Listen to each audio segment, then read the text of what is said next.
All right, dudes. So here we are again, the weekly Touch Arcade new games stream. Let's see. Let's spend some money on the App Store. So there's a lot of games that are coming out tonight, so I'm going to kind of blow through them pretty quick maybe, and we'll go back and hit whatever seemed especially outstanding. Let's see.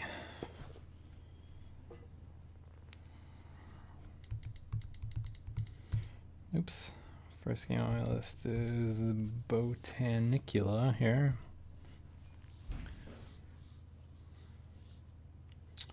Ugh, verification required. Let me figure this out real quick. Hold on. 1 second.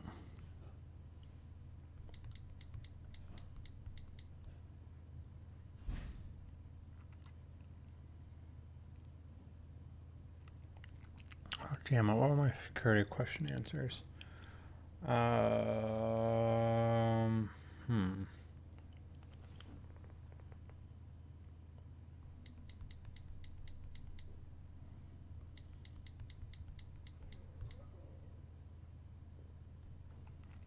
me find this real quick. Hopefully I emailed it to myself.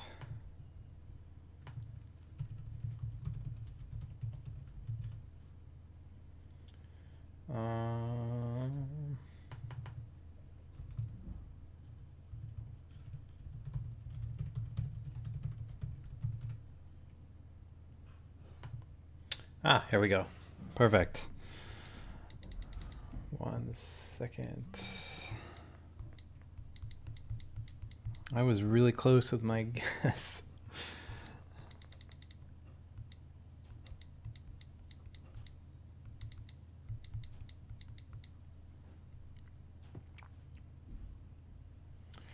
All right, so should be back in action here. 3, 4, 5. Yes. Okay, cool. So here we go. Buying iOS games.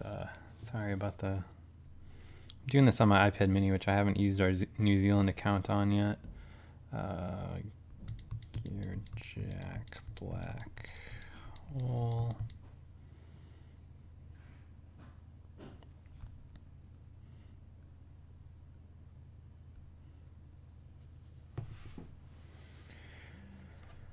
There's a bit of a weird delay between like the main feed and the smaller camera, actual like iPad screen, and I'm aware of that, and I'm trying to see if it all evens out, because like the device I use to stream drops frames like crazy, and it seems like after it kind of like hits peak frame dropping, like it rocks like a 4-second delay after that. So we'll see how close things get.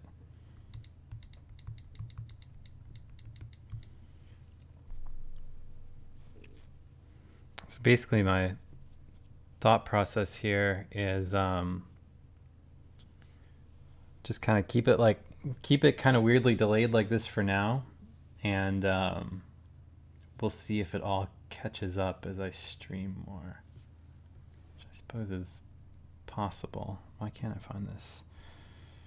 Hack, comma, slash, comma, loot.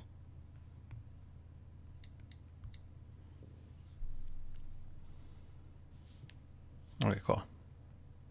Another expensive game. All right. Lethal Lance.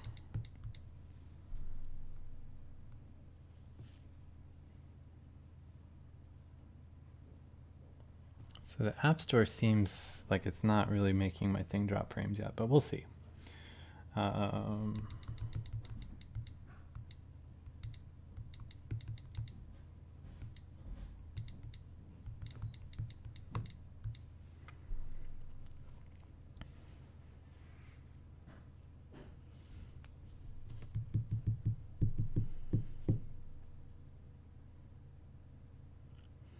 So nothing else. This should fix how it seems like my voice gets...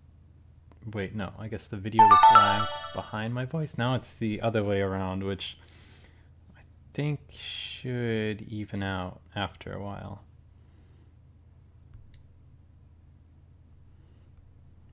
Maybe.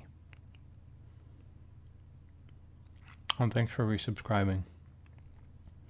You just bought me half a $10 Hearthstone pack.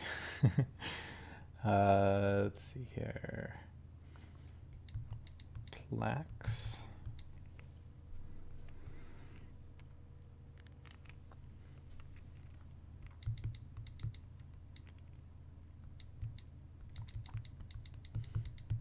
Intake. Be aggressive.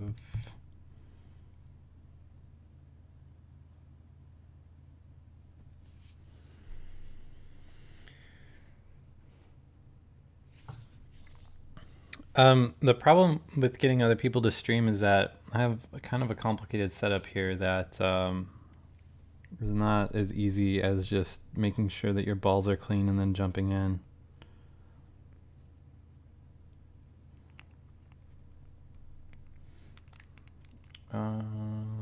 Talisman.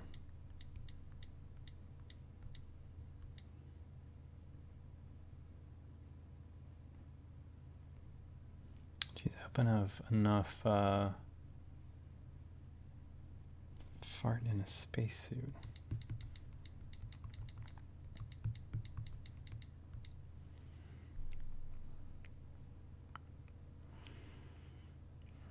All right.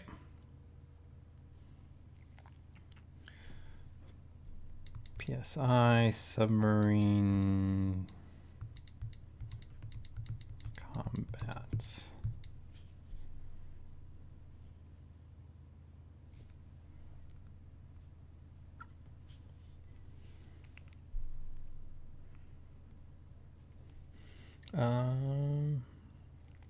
Oh, Jungle Rumble is going to be really hard for me to play on stream.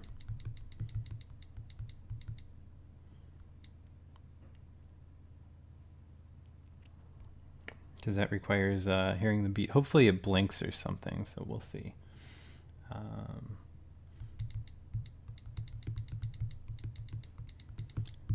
Period, and then it rained.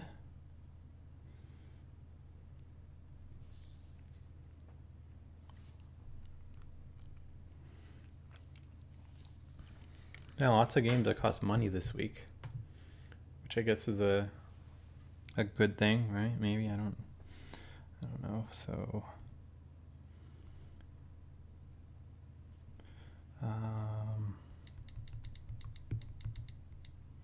block stock solo. Why can't I download plaques? All right, we'll try this out. Screenshots don't inspire confidence, but spell picks.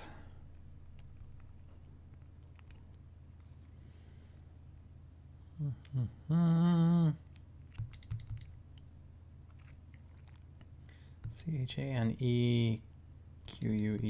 I don't know how you pronounce the name of this game, but I will download it because it's free. And then zombie. No.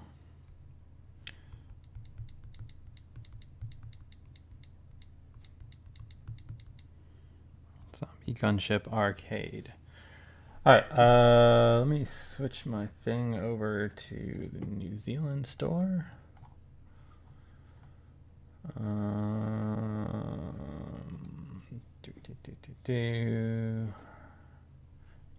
Alright, so the first game on my list is Botanicula.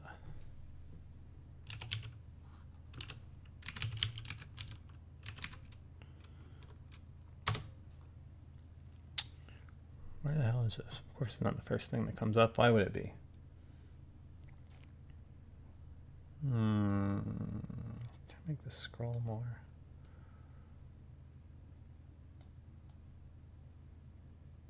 Okay, cool. I basically show games that are that someone went to the time to post a forum thread for. So that's spoilers. If you want your game on the front page of TouchArcade on Wednesdays, you need to get up early and post a forum thread for it, or hope that someone else does.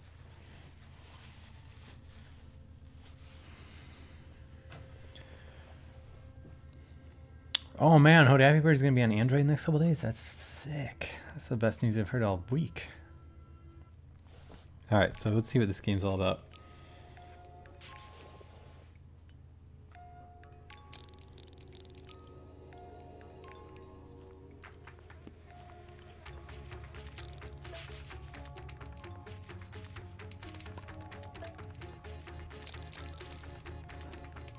So we play this little seed thing.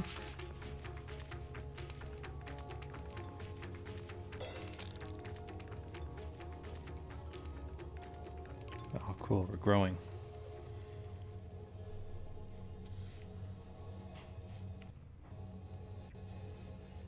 I feel like I should try to fix the delay on my camera, but I feel like as soon as I do that, it'll be off. All right, so what to do here? Tapping this stuff.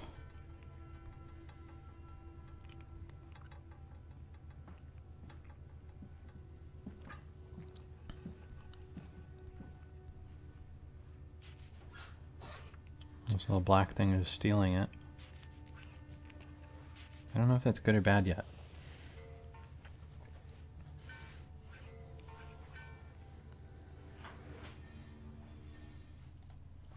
Let's see here. Try to get this to match up.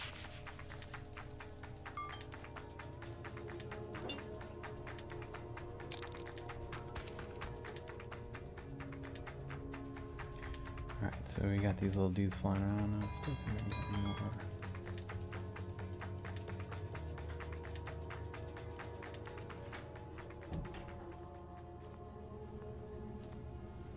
Man, the latency on this is really good today.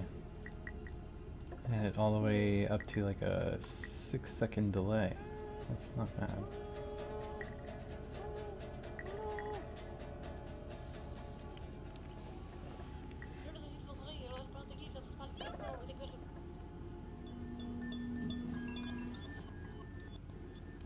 It is unclear to me when I can actually start like playing this.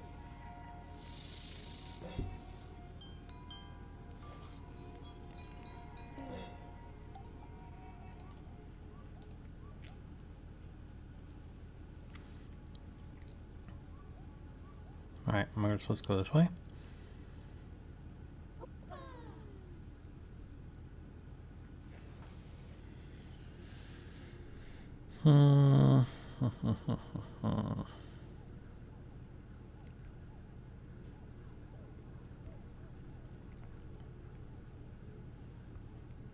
This seems to be one of those tap randomly places and hope something happens games.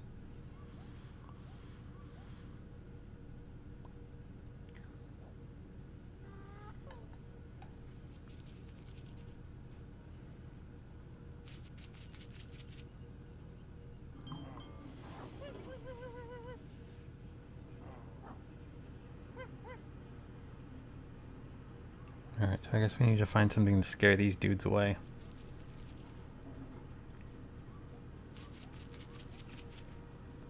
So all going up.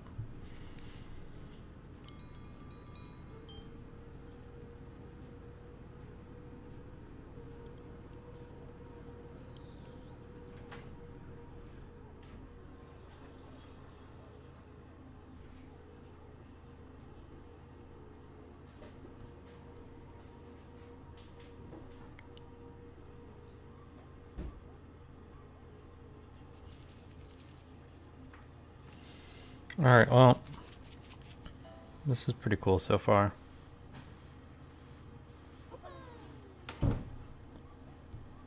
We gone up that way? I feel like we've been this way before.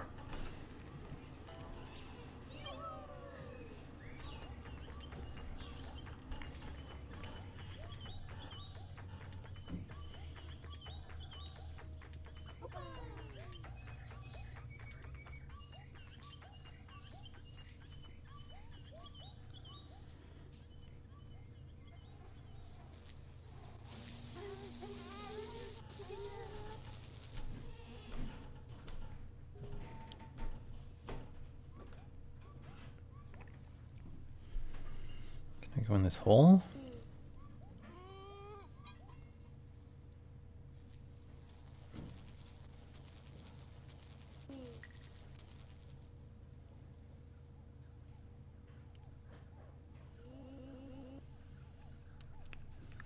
I don't really understand what I'm supposed to be doing.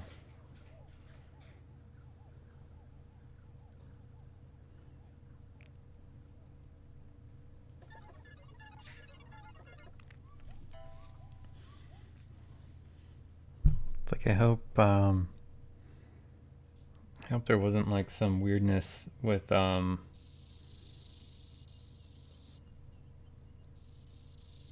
not being able to hear like what I'm supposed to be doing.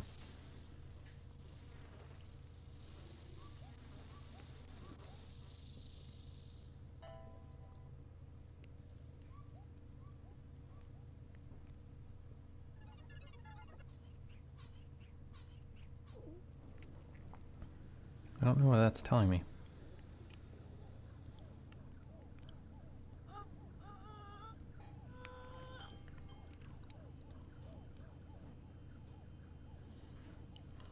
Alright, well I've tried sending every one of my dudes in there. Oh, hey, there's a feather. I don't understand why we're getting the feathers though.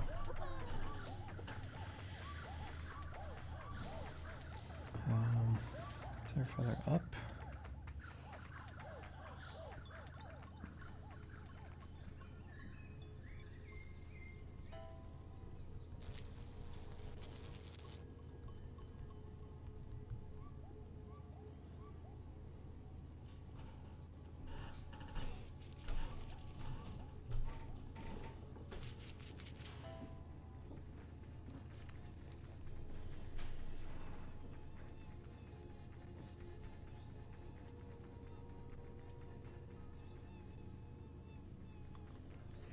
So presumably we get to a spot where something happens with any of this stuff.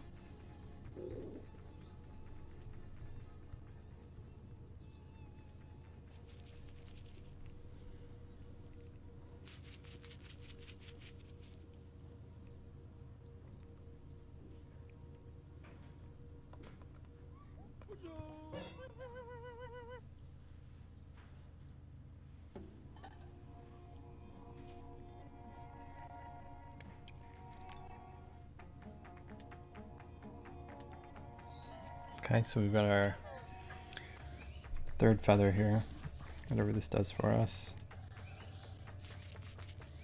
So wait, now that we have 3 feathers, can we pass these guys? Like, are they still gonna chase us off? No, okay. Now that I have 3 feathers, can I do anything up this way?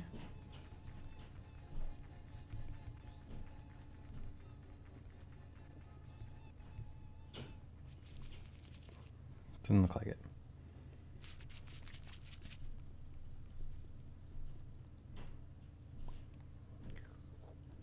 Does that dude do anything with 3 feathers? Does tapping 3 feathers do anything?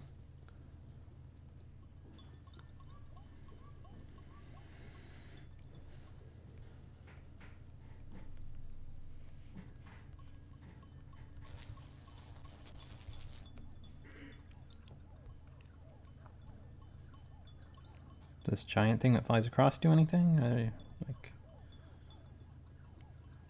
don't know.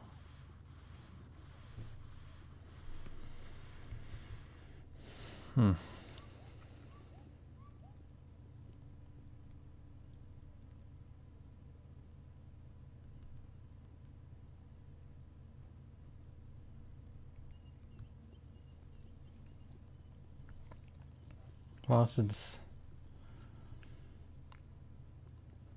can I go down?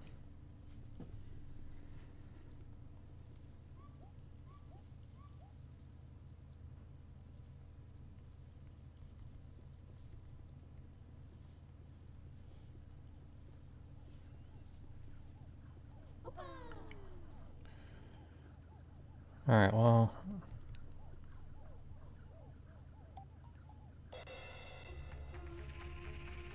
very cool.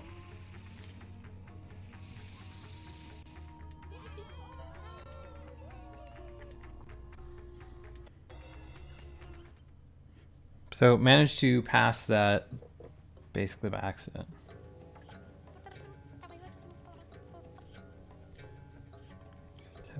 Any of this stuff do anything?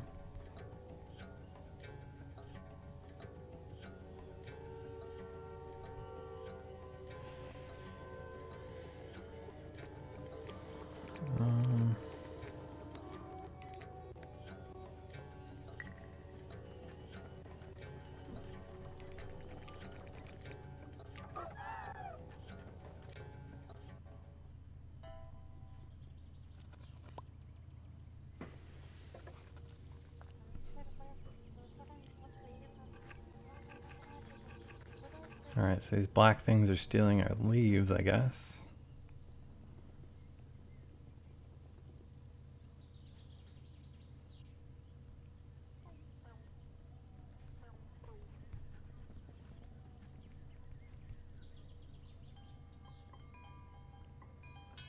Oh, we got a key.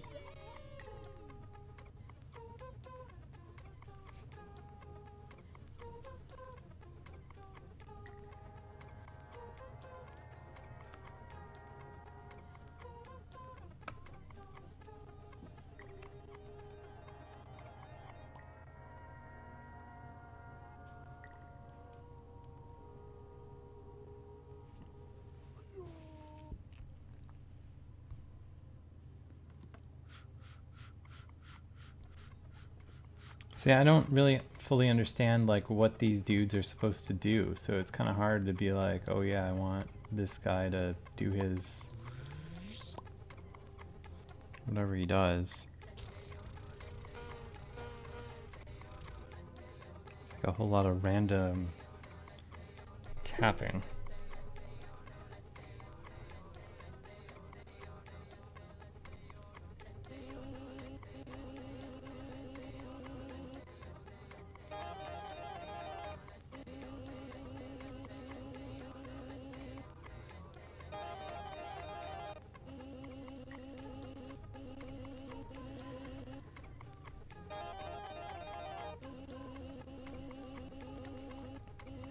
Alright, so presumably we get his little tree thing to do something.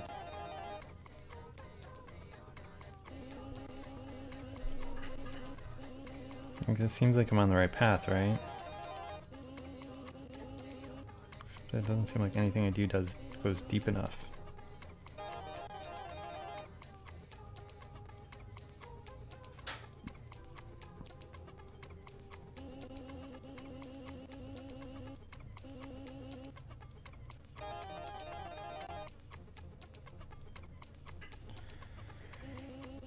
I don't know.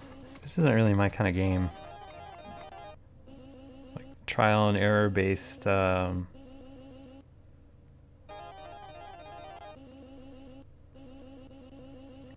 so can I make both sides expand at once? So I guess you only get 3 moves regardless.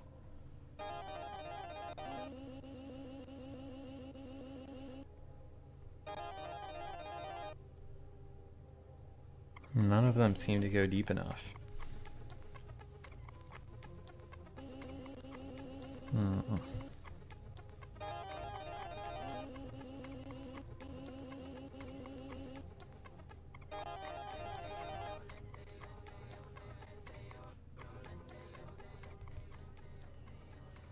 Alright, well, how do I... Is there a hint system or anything? What does this do?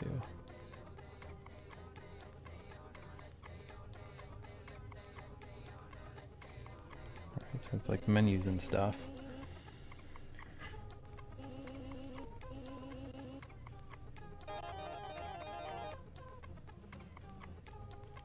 Like, I feel like these guys need to slam down or something while this guy does this thing, but like none of the tree branches reach like at all. I guess we didn't try going far to the left. No, that's Can I move him? Can I like tilt to do anything? No.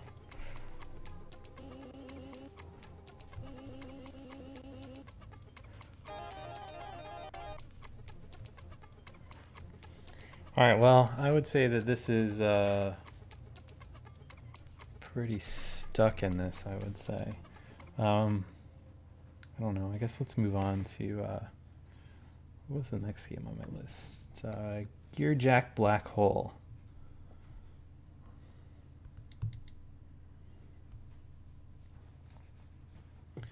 Alright, let me put this up on the iTunes thing.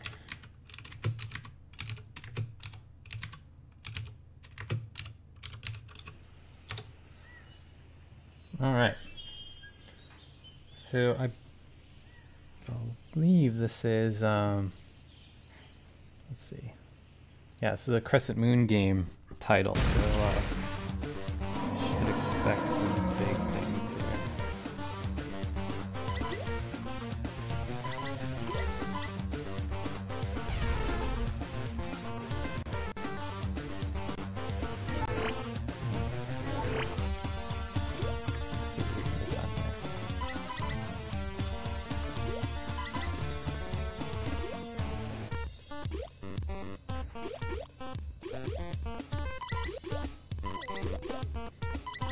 Alright, looks like I can double jump. That's cool.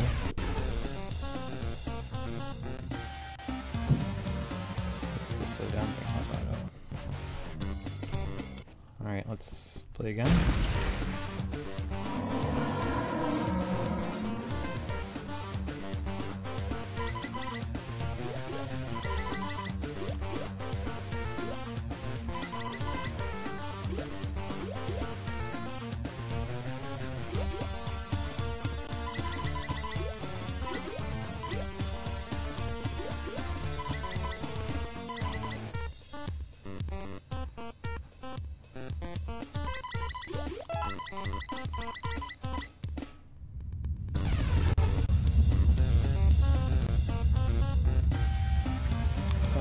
Yeah, Hodaddy Bird is not crazy or anything, but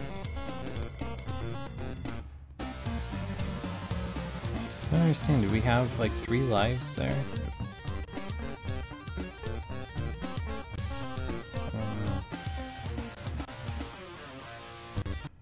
Alright, let's see if we can discern more about what we're supposed to be doing here.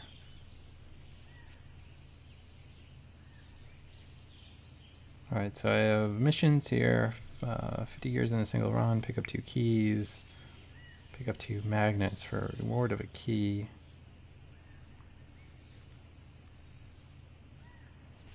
Don't have enough gears to do anything with these.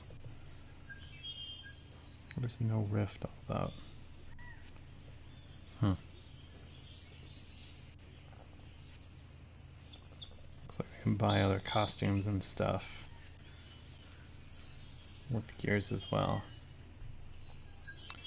How do we get back to it?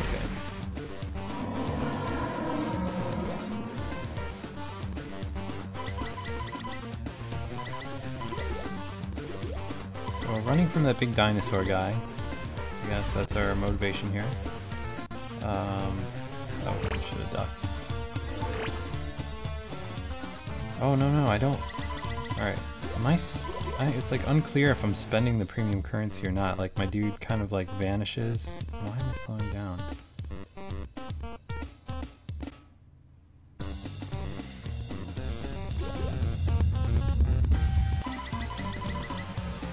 Second breakaway things are tricky. Alright, so I went through this portal.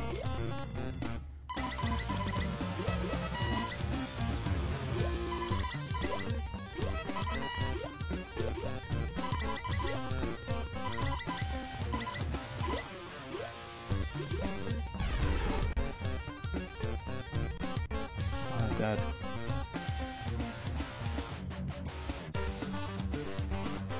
Oh, okay, so that's kind of an unclear like UI element, because you think that you would want to like, press somewhere above to continue, but like just hitting the green check mark continues and spends your currency or whatever, I guess.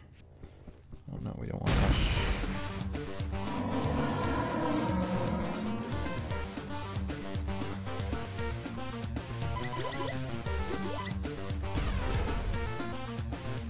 Yeah, the slowdown mechanic is odd because oh, this is annoying. How do I just skip this?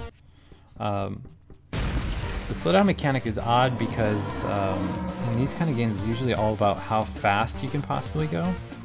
And to have an obstacle where you actively have to like go super slow is strange.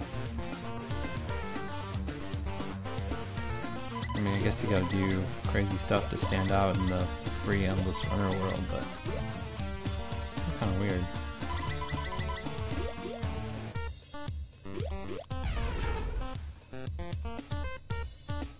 Oh, I want to get that power up, see what it did.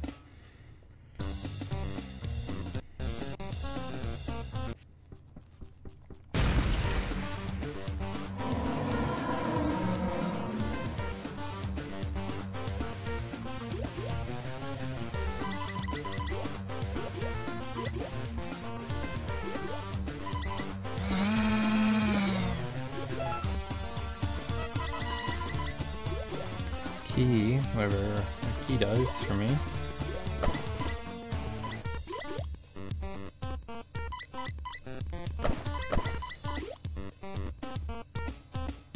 Alright, so falling stuff.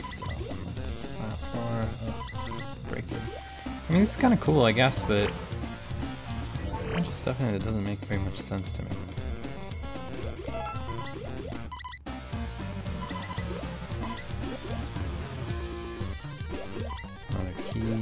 Use the magnet power up.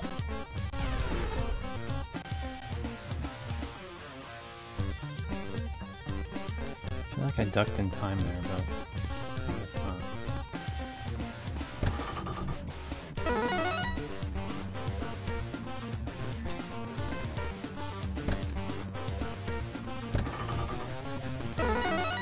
So I don't know if we're using our keys.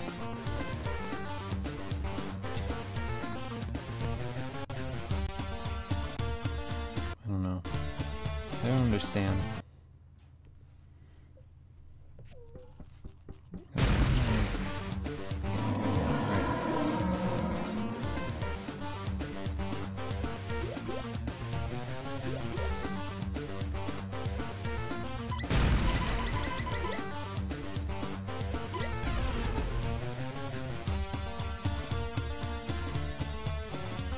It's kind of annoying how you die like instantly when you crash in terrain instead of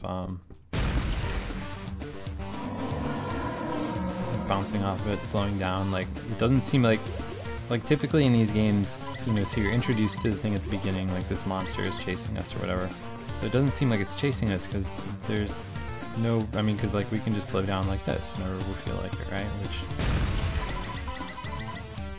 I don't really know what the drawback is of just not always going super slow.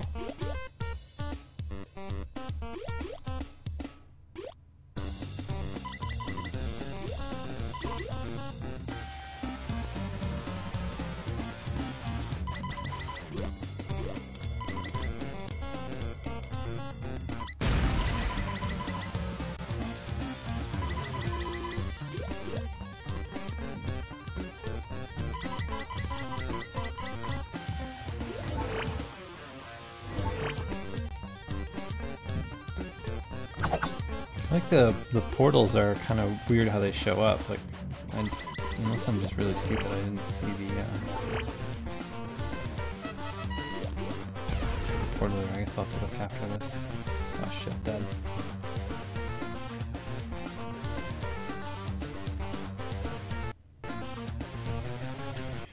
Alright, let's keep on keeping on here.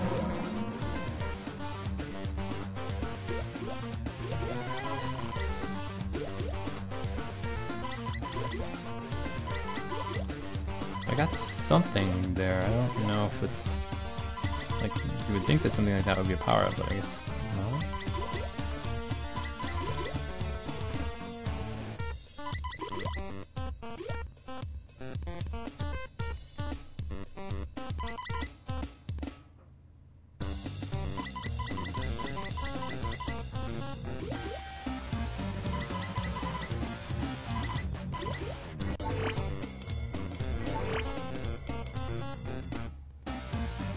don't know, as far as Hearthstone deck stuff is concerned, like I wouldn't spend any of your dust on like class specific cards until you've got all the really solid rares. Like that dude that throws knives, and guy that gives adjacent minions +1/+1 and taunt, and things like that. I feel like are way better than committing to a flavor of the week kind of like hunter deck or whatever else. I mean, admittedly that hunter deck is super cheap to build, but I don't know, I feel like starting out in games like that, you're way better off just trying to get, you know, the most universal stuff that you possibly can.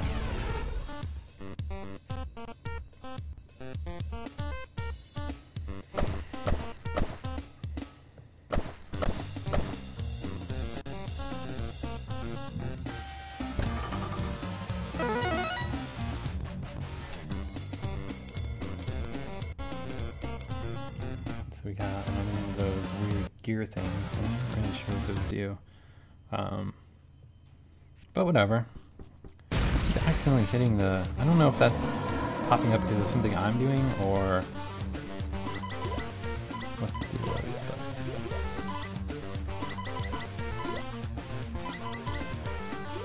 I don't know. Overall, I would say this is a resoundingly okay runner. And I don't know if in, you know, mid 2014, if a resoundingly okay runner is something that's going to make a lot of noise on the App Store. I mean, who knows? Let's see.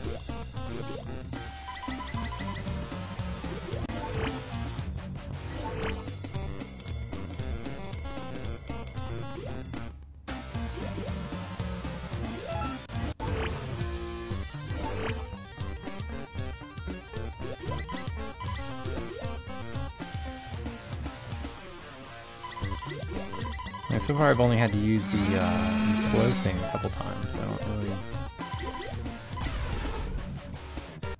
know how else it comes into play.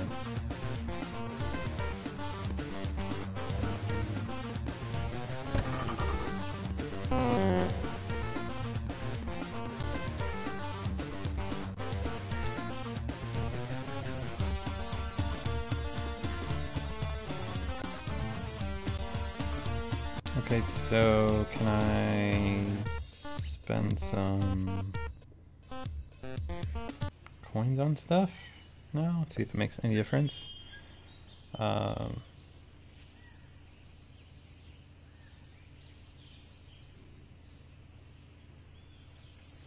so I don't know what's the best here. So we can double the value of a lucky gear.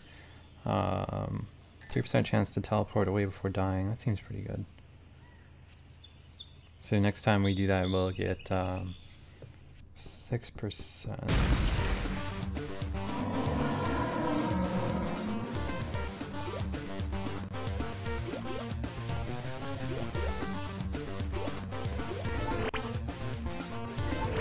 Oh shit. I guess that's the teleport away just before dying thing that proc there, so that's cool.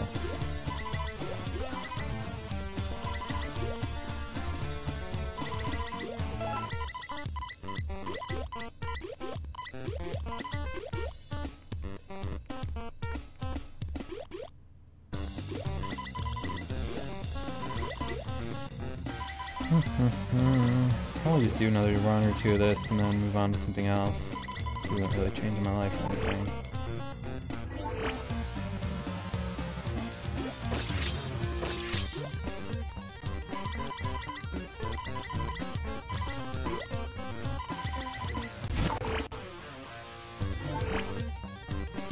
What's that? Green gear.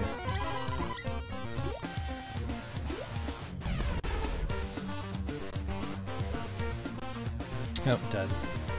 Let's see.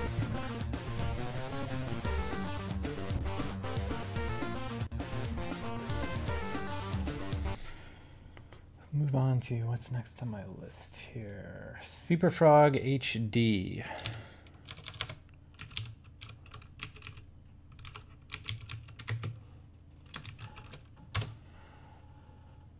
All right. See what this smug frog is all about. See if I need to adjust the delay at all. Looks like this one is a tiny bit behind now.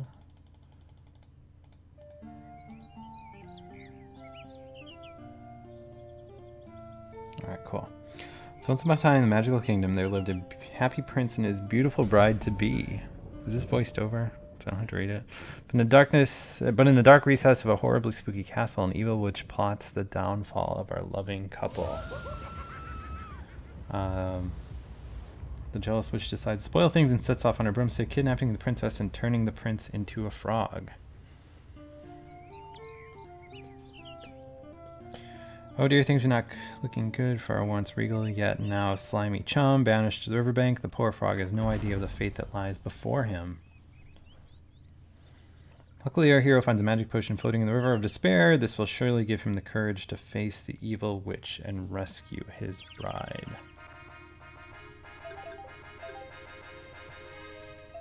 Cool. So let's see what this is all about. I guess we'll start at level 1 like you do.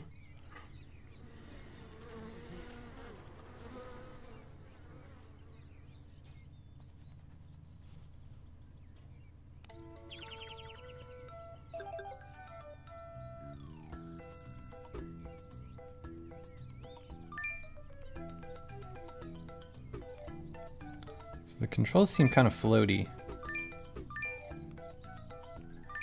So there's kind of an air of game salad about it. The guy moves really fast too. Can I get down there somehow? Alright, so I guess the two moves you have is this like squat thing which instantly stops you. Can I like get down? Alternatively, we have the super floaty jump.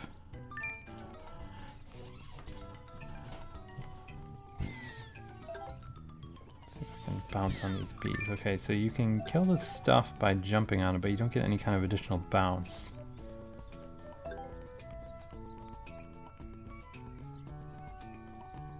Which kind of begs the question of what is the point of these bees?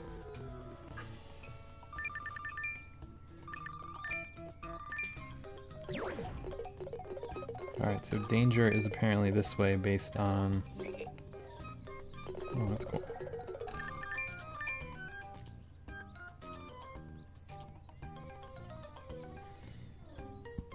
Alright, so back at the beginning now. Let's go this way this time.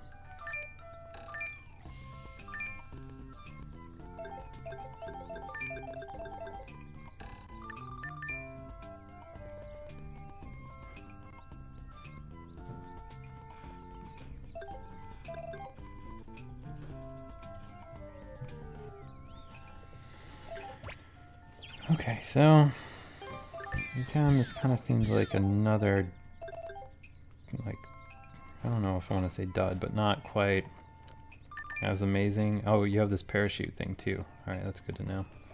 But you can only use it for a little bit of time.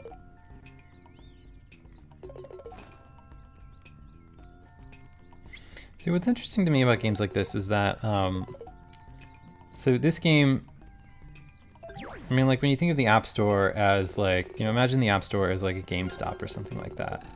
And all of these games are, you know, like, except it's a GameStop with unlimited shelf space, right? So imagine all these games next to one another. Super Frog HD is on the shelf next to like the Sonic CD remake. I guess I can't kill these slime things. Like that just seems, I don't know. So there's only some enemies that I can bounce on, I guess. I don't understand the difference here.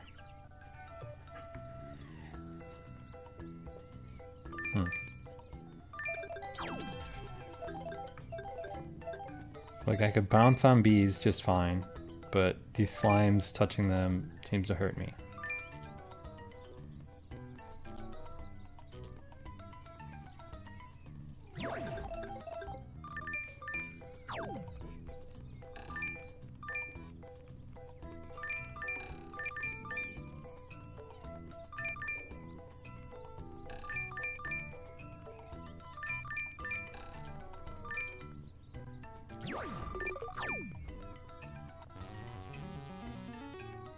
Alright, we're back in our frog hole thing here, I guess.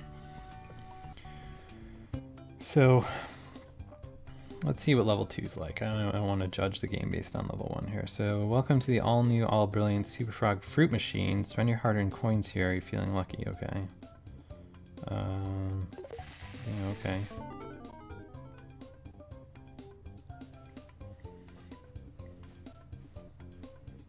Alright, so we matched 3 icons, win a prize. We got 3 cherries, so what do we get here? Spin again.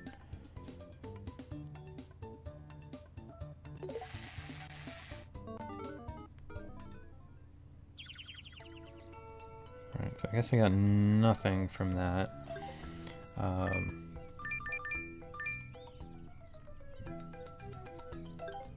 So that's cool. I don't understand why these slimes are so incredibly threatening.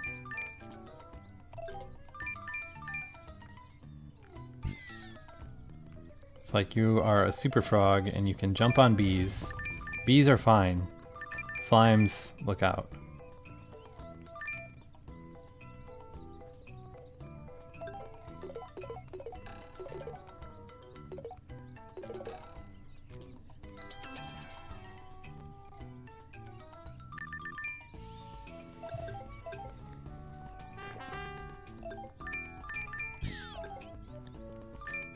Like there I killed a slime and I don't understand how I did it.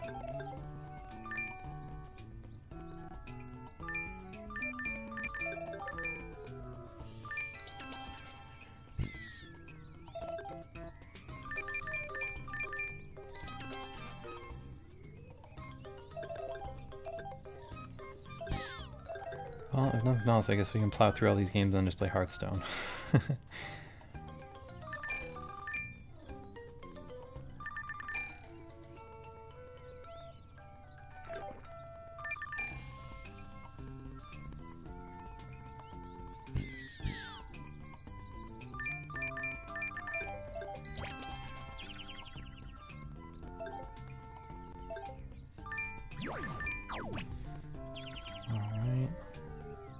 What's weird too is that these levels, like the way they're designed, they don't have any kind of... I don't know, it's like you're always going... I don't have any sense of... Oh, I guess here's the exit sign, but I don't have much of a sense of, you know, like I'm progressing anywhere because I'm just going like right and left, collecting random junk.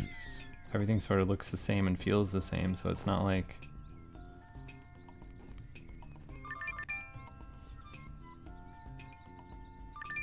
Like, am I really accomplishing anything?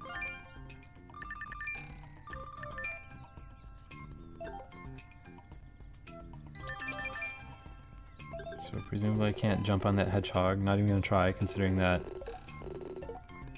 like a slime messes me up.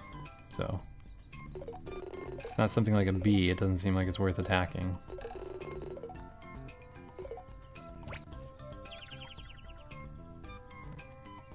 Like that.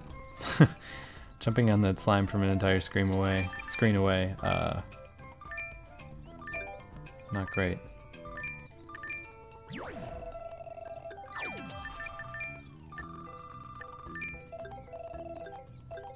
Just want to find the exit. Maybe if I just keep... Alright, cool, here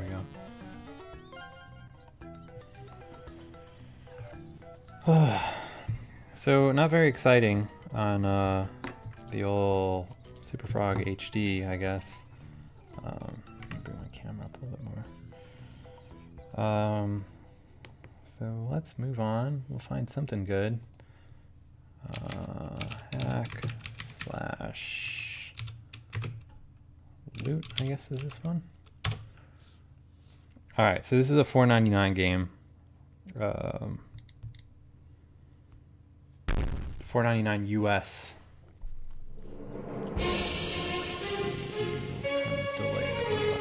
So, what do we want to do here? I guess just a random character on a random quest. For a tutorial or... Alright, so quest select, hold to view quest difficulty, character select, hold to view character starting stats, and then start game. So that's about the best we're going to do, I guess, with that. Alright, so the Legend of the Magus. This is this is a legend that tells of an evil sorcerer who traps heroes within his tower. Once trapped, the heroes must fight for their survival and thwart traps to gain their freedom. In the evil mind of the tower's keeper, it is not but a game. To his unlucky victims, it is so much more. Better hope that you're not next on his list, okay? So I guess I'm gonna swipe to move around. Okay. What did I just do? Alright, so picking that up gave me this little icon next to my my heart down here, this weird staff-looking thing. Can zoom in, zoom out. Show floor tiles. What does this do? I guess show more text. And then like reverse whether we want this junk on the top or on the bottom. Okay, cool. Well, I guess let's keep on keeping on. So the sign says, another visitor, stay a while, stay forever.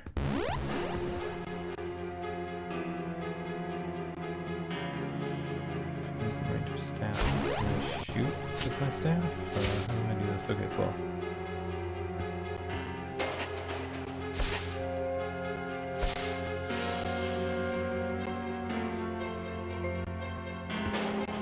Oh, this is a mimic here. What does this do? Pickups on the ground. Alright, so that increased my attack, I guess.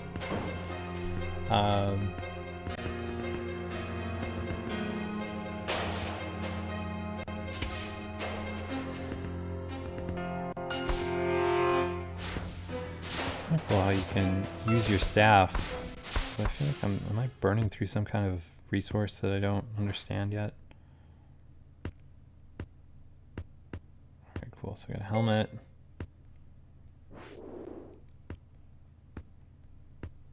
Crossbow. But if I'm a mage, I feel like I would want a staff, right? I don't know. I guess we'll keep on keeping on.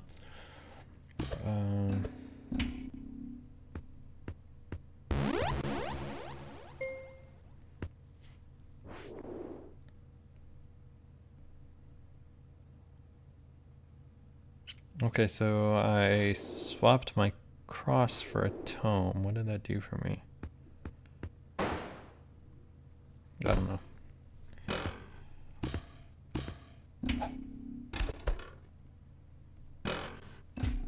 My dude is really not so good with the crossbow. What is this? Pickups on the ground. Alright, cool. So I got a cloak now. The way it handles equipment is kind of cool. I'll give it that much. Alright, so...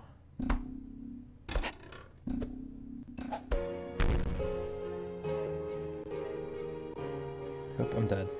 Alright, so... The tower has claimed another life. Your turn may be over, but the game shall go on. Alright, so it's introducing the same story mechanic as before. This time it looks like we're... Oh yeah, cool. Alright, we're playing as a woodland elf archer here. So pick up this salve.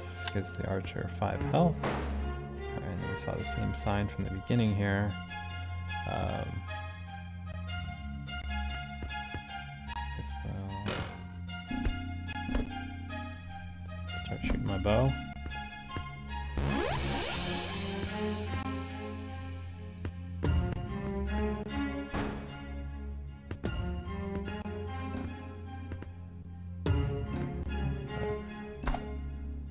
Bait this dude out? No, I guess not.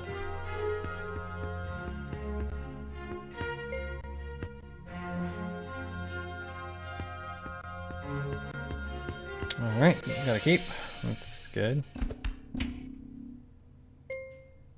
And this is a mimic chest.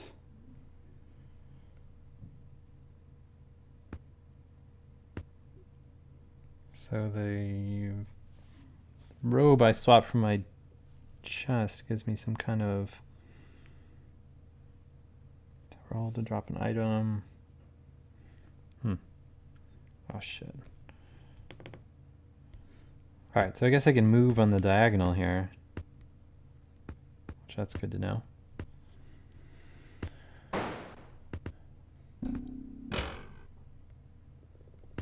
What's this creepy snake thing?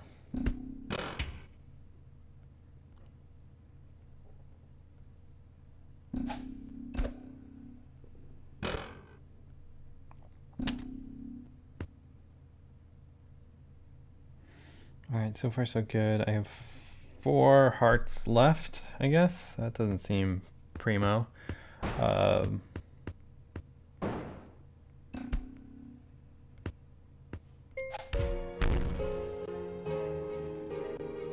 of course it's a mimic. All right, the mimic chest killed me, so I guess we'll try again. All right, so we're playing a human knight this time. Like, if nothing else, is kind of cool how it's like, you know, shifting around your class and stuff like that. What does this do? Alright, so my helmet had better armor, I guess, than that.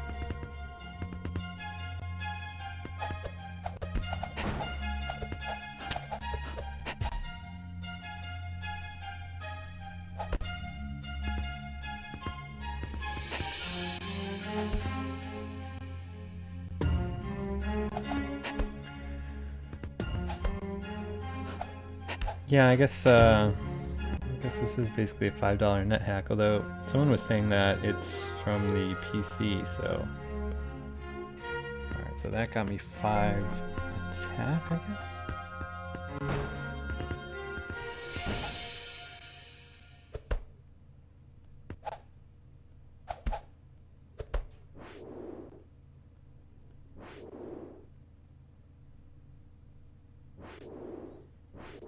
Alright, so do I want the mace or the longsword?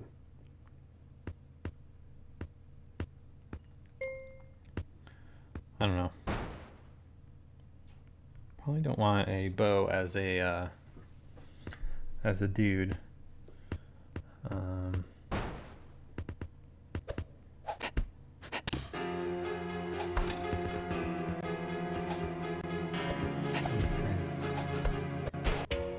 Hurting me with his bow and arrow here. Oh, dead. Alright, so your journey is at an end. You have failed, and the world's future now appears bleak. Is there anyone who can defeat the Oni and close the chemo? Alright, so once again, starting off as a human knight this time around. What other...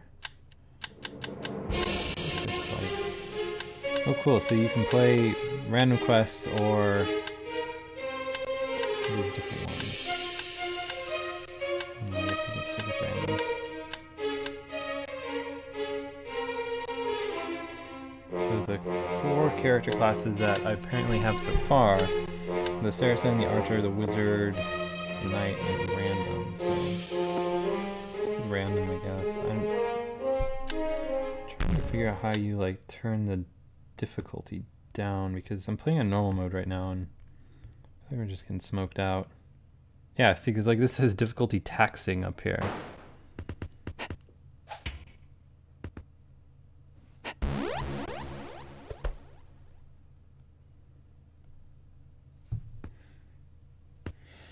All right.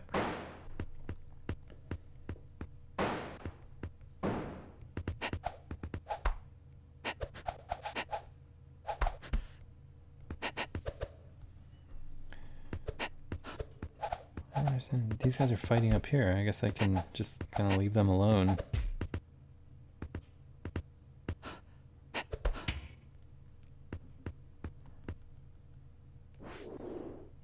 That was handy. Alright, what's this? A longsword. So I don't know what's better, 60/12 or 60/17. It seems like this in games like this, higher numbers are better, so I don't know. It's kind of cool, I suppose.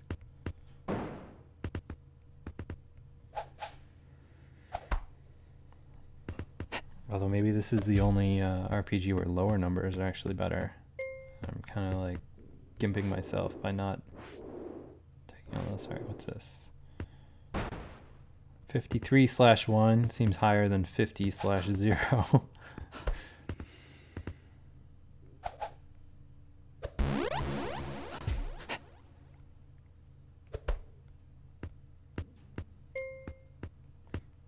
So these ghosts are no joke. Alright, what do we got here? 63/19 seems like a clear win over 60/15, right?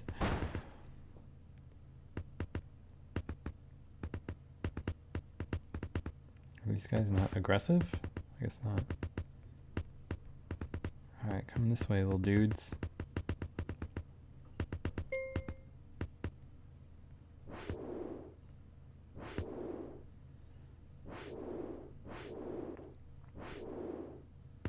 Alright, so that gives us one more armor.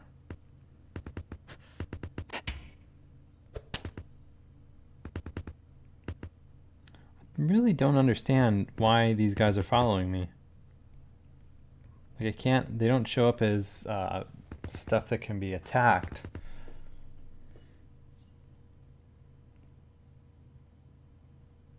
So, I don't know.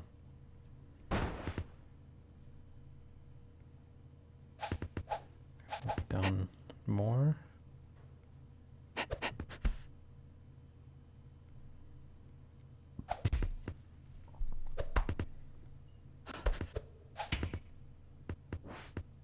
Oh, these demons are killing my dudes.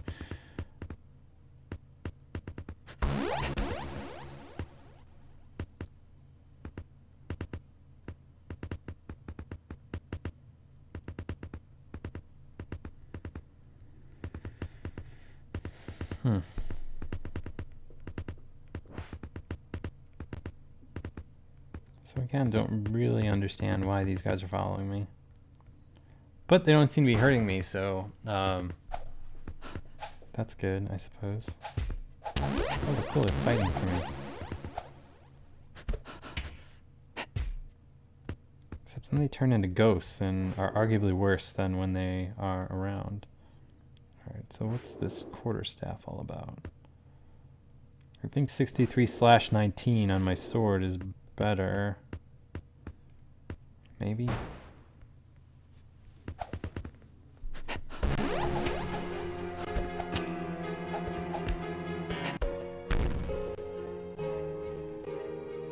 Oh, dead. So the kingdom's fate is now sealed. You have failed, and the kingdom is now surely doomed. Alright, so I'm playing as a human Saracen this time around. Let's see how much better or worse we do here.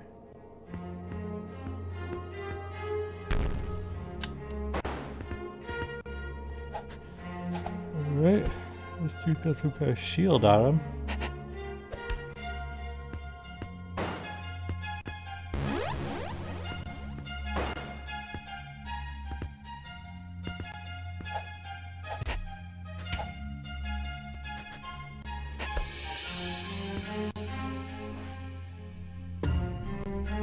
Pick this up, see what it does. I have no idea.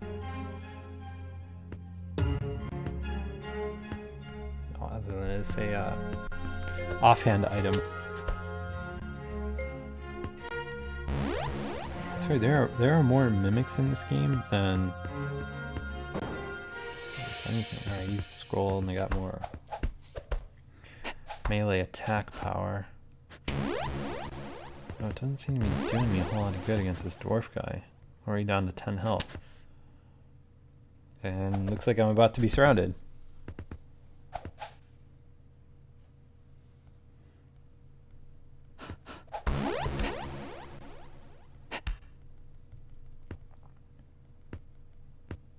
Alright, still at 10 health. Which I guess is decent. I don't like have an inventory with potions or anything that I can get to, do I? Oh, you can skip your turn by tapping the map. That's good to know.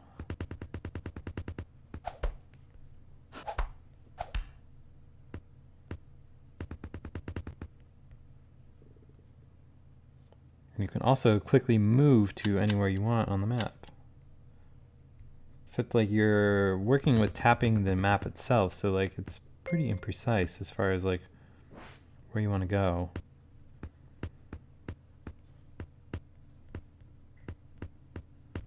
Oh, there's a chest over here. Let's grab this. I don't know if you can heal or not. Another mimic, what do you know?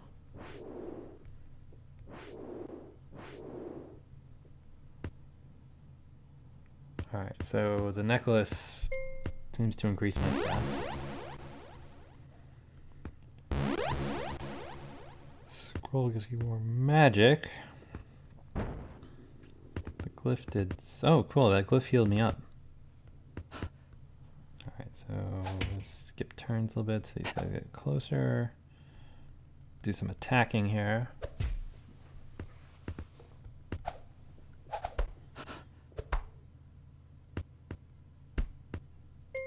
I'd be very satisfied if I could just figure out like a way down to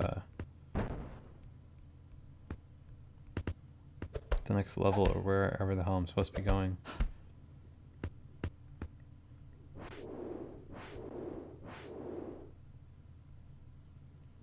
Alright, 56/4 seems preferable, right? I guess.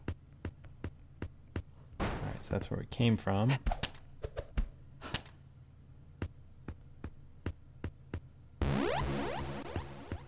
Hopefully one of these things on the floor. Oh, cool, yeah, healed me. Great.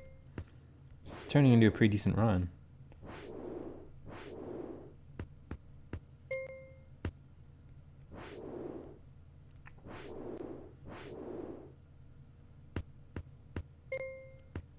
(59/5).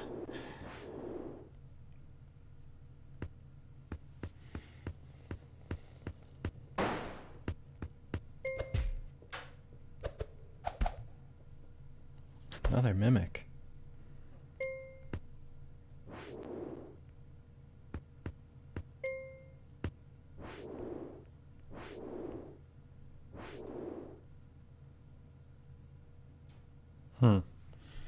So it looks like both of these have some kind of magic effect. This one has higher, whatever number my bow is, so we'll take that.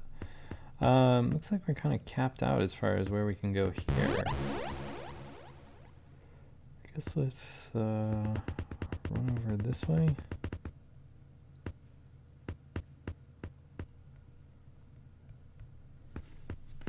God, fiddling around with the mini-map is... Alright, here's some doors here.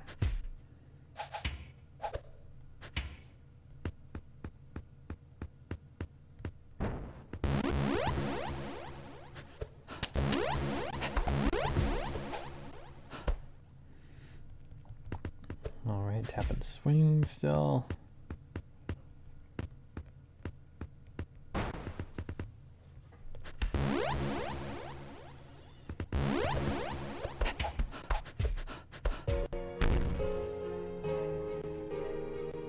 Oh, dead again.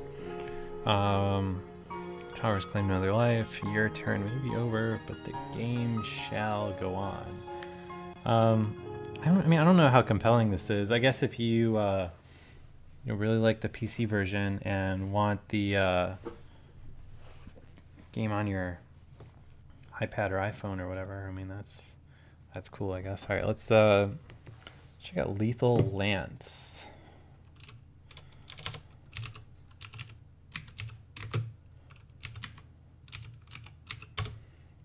Still on the hunt for a really cool game that was released today.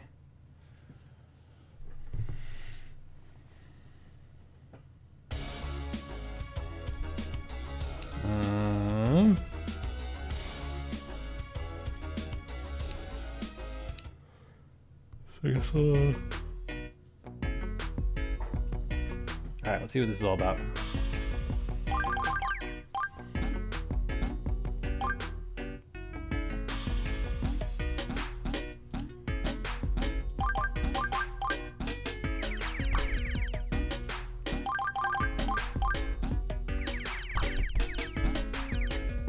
This is better than that Super Frog game, so that's something.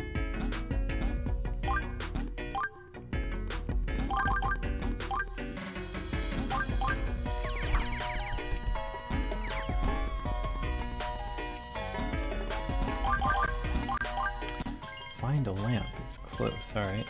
Got the lamp and completed the level.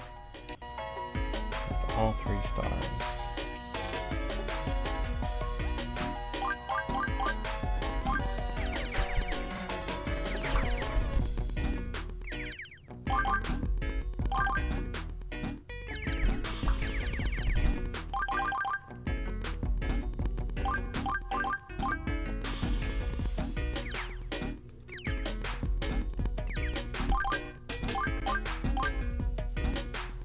Well, hopefully I didn't need to kill that guy for all 3 stars, so we'll see.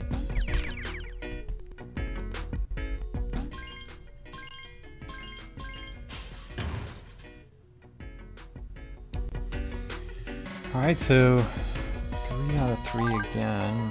Let's see if we can keep the gravy train rolling here.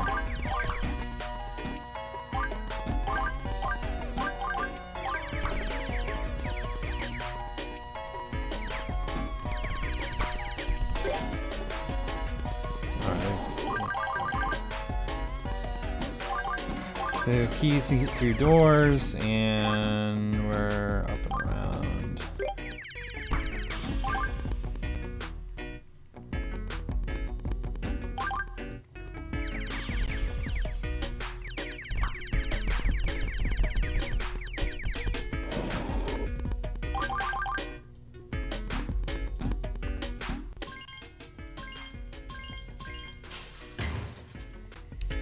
So seems really easy so far, but this might just be to kind of get things started, so I'm reluctant to... Oh god, this is too easy.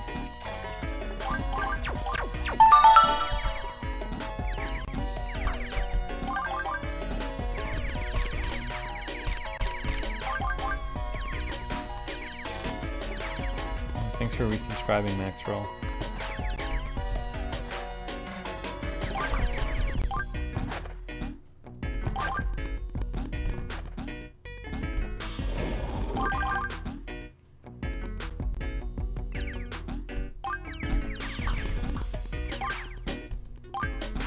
I feel like getting the keys should be more of a big deal. Like, I've always just kind of run into the keys and the coins and stuff like that. I mean, I guess we'll see what happens as we get deeper into the game, but it seems kind of easy so far.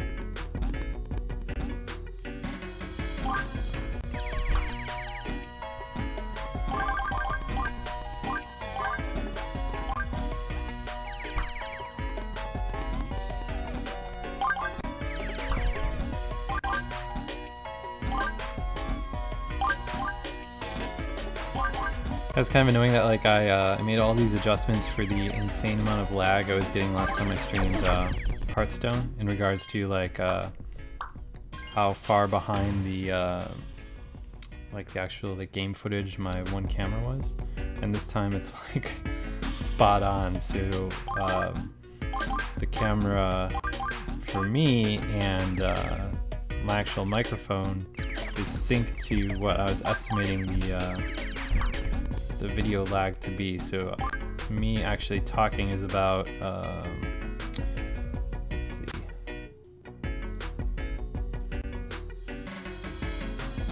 about 2.2 seconds behind what's actually happening. So I guess that's better than 2.2 seconds in front of stuff, but it's still not perfect. I'm still kind of working with the setup here. Adding another camera into the mix made things way more complicated, so kind of trying to find like a happy medium where everything is not quite as laggy, but doing okay so far.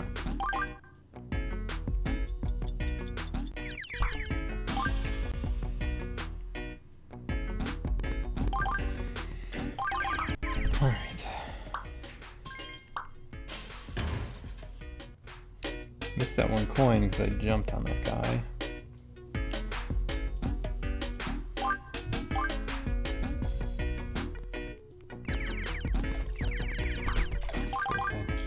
Jump up enough to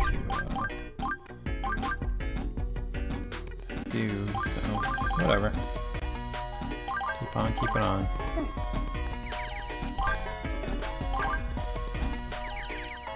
That's how I was playing Hearthstone using the in-flight Wi-Fi on the way out to go see the Tony Hawk game, and like it worked about 95% of the time, except like when I was really very close to winning a ranked match. Like that's the only time the Wi-Fi would drop out. It was like we're playing new. Very annoying. Because I had like lethal on board, was just like waiting for that dude to just do whatever the hell he was going to do on that particular turn and then swing in. And then disconnect and come back to find that I had lost.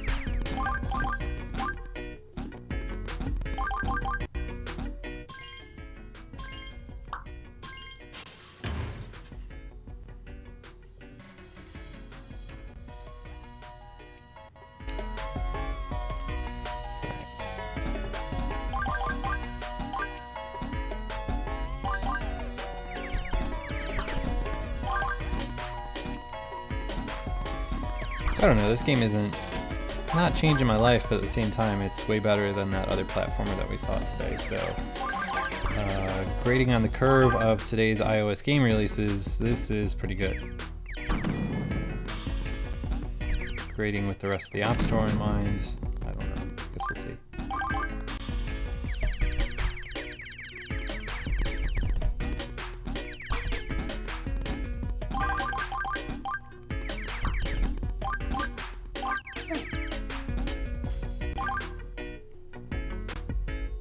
Oh, it totally looks like you should be able to walk under those spikes there, right? But when I get close to him, I take damage. Oh, I'm almost dead. That's not great.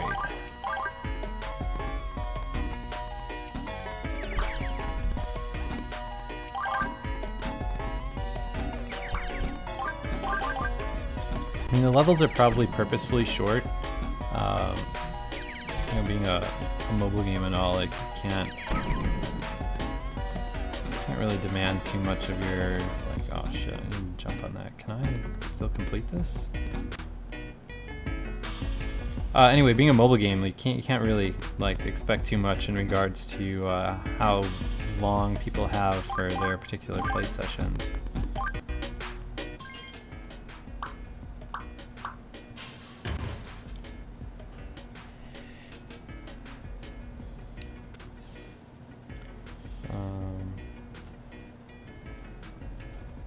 You rock Lance, but wait, there's more work to do. New challenges await you in Frozen Den.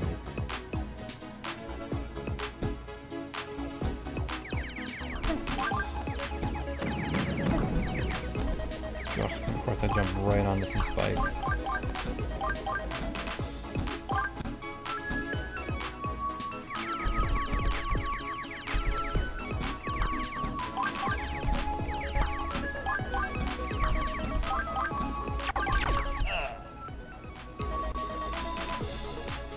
Oh, I died. Alright, so the first level, or I'm sorry, the first pack of levels was pretty freaking easy compared to this. Like, it's kind of nice that they throw some challenge at you now. I mean, I could just be ignoring all these coins, of course, and just running through, but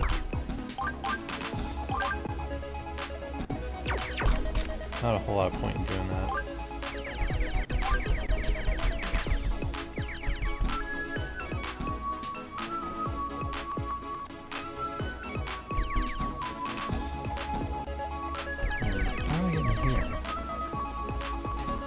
Oh well. I don't really need those coins. I wonder if I shouldn't have shot that. Okay, cool.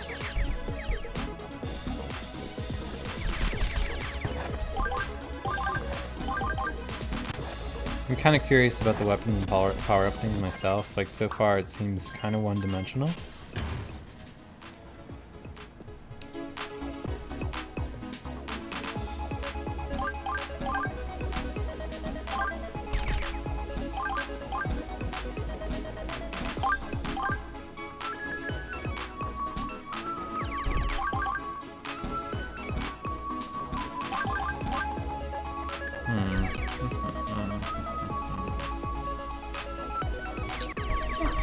Info on Battleheart Legacy? No, I actually haven't been following that thread. I've been like so out of touch because I've been traveling the past 2 days. Like I haven't caught up on anything. Like I'm so behind on email and all this other junk.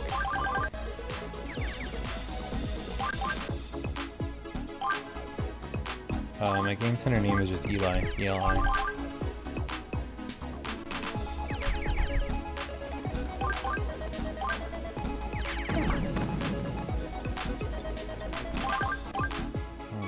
Monkeys that throw bombs are like no joke.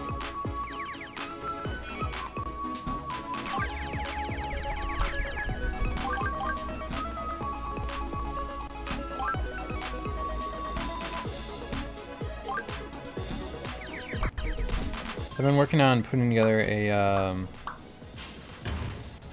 like a Hearthstone guide of sorts.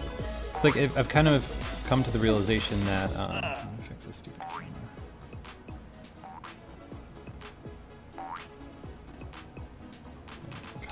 All right, that's good. Kind of come to the realization that the problem that a lot of people are having with Hearthstone is that they just they haven't played a collectible card game before, and so much of what goes into a collectible card game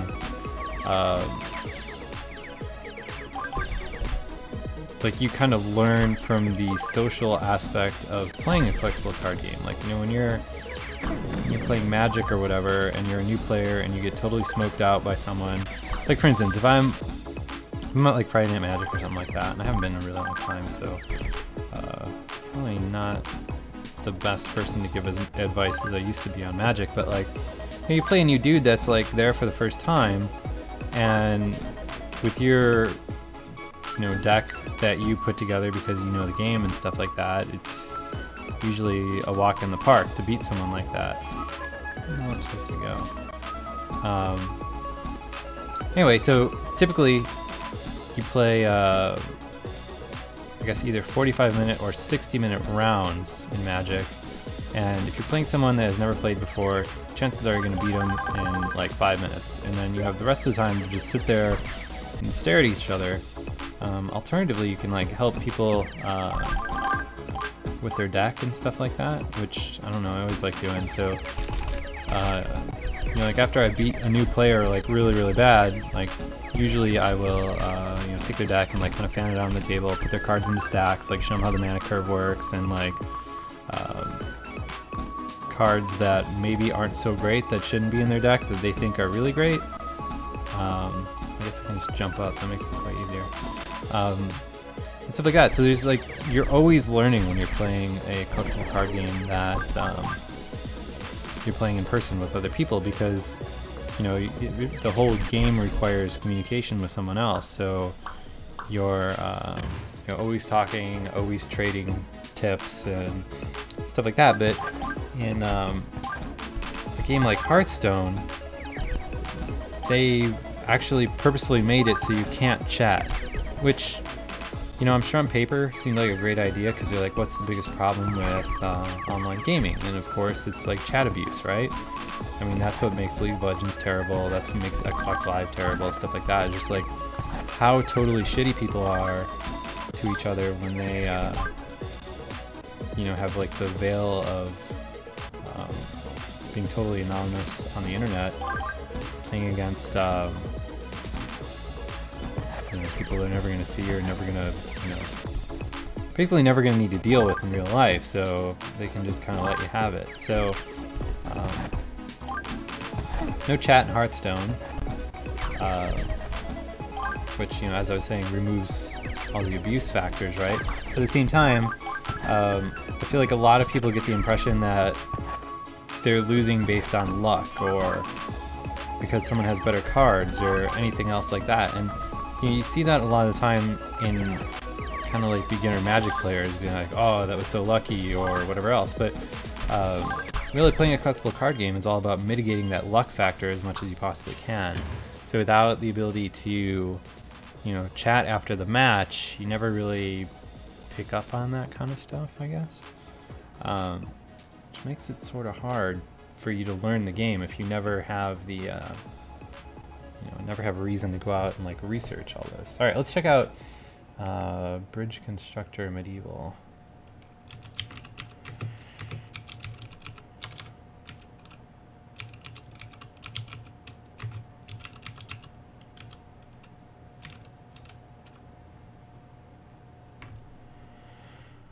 Did I spell that wrong?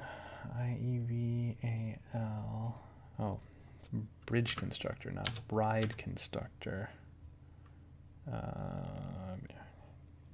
G. But the thing is, like, it takes a certain kind of player to analyze your defeats like that. Like, that's kind of that's kind of what makes for a high level versus like a kind of like a casual Magic player, is that when you go to a big tournament or, you know, a competitive tournament or something like that. All right, so it's summertime in the Kingdom of Sevenbridge, yet instead of peace and joy, the land is surrounded in fear and terror. Barbaric Urks have invaded. They plundered the entire empire and left a trail of destruction in their wake. Now they've withdrawn to 5 military camps in the northeast. They're most likely preparing for a new attack. It's time for King Harold to take action. Court Steward, Sire, tell the Marshal to prepare the troops. We'll destroy these Urks to battle. We can't, Sire. Why not? Our food stores are depleted, the fortress is half destroyed, and we don't have enough soldiers or military equipment for an attack. Then what should be done? First, the castle needs to be repaired and restocked with the most essential goods. To be able to bring these goods to the castle, we'll first need to rebuild some of the destroyed bridges. Let it be done. Find someone capable enough to be entrusted with such an important task. Greetings, I've called for you, as many have regaled me with your tales of your construction skills. Fortunately, the court architect has been injured, and we are in urgent need of your help in these dire times. Follow me. It's kind of weird. This is like the first bridge building game that has a plot. Alright, so we need to build a bridge, deliver grain to the castle. Don't spend more than 3,500. Alright, so let's build a few simple bridges. I'll show you how it's done. Looks like we need to tidy up here first. Oh, this is cool. Delete sections of the bridge, double tap them, remove all the pieces. Very good. Let's start with an easy bridge.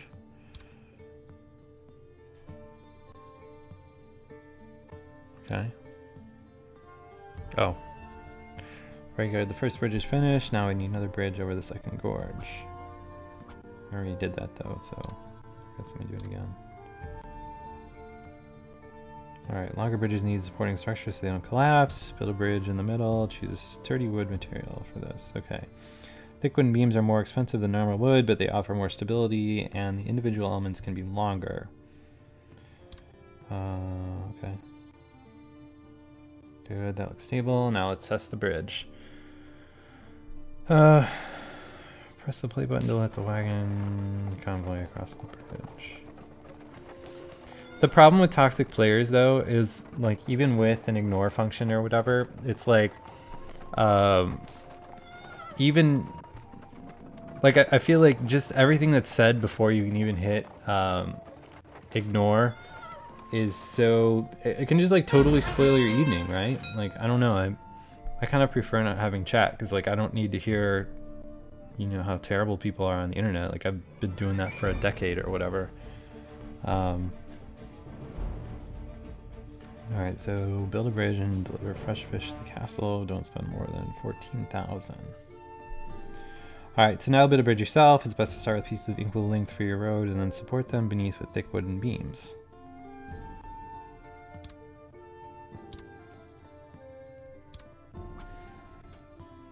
Oops. No, no, no. I need to pan. Okay, cool.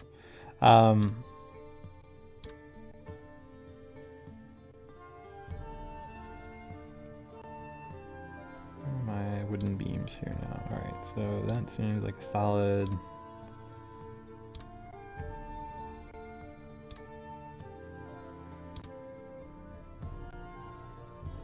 Alright, well, I'm over my budget, but whatever, who cares?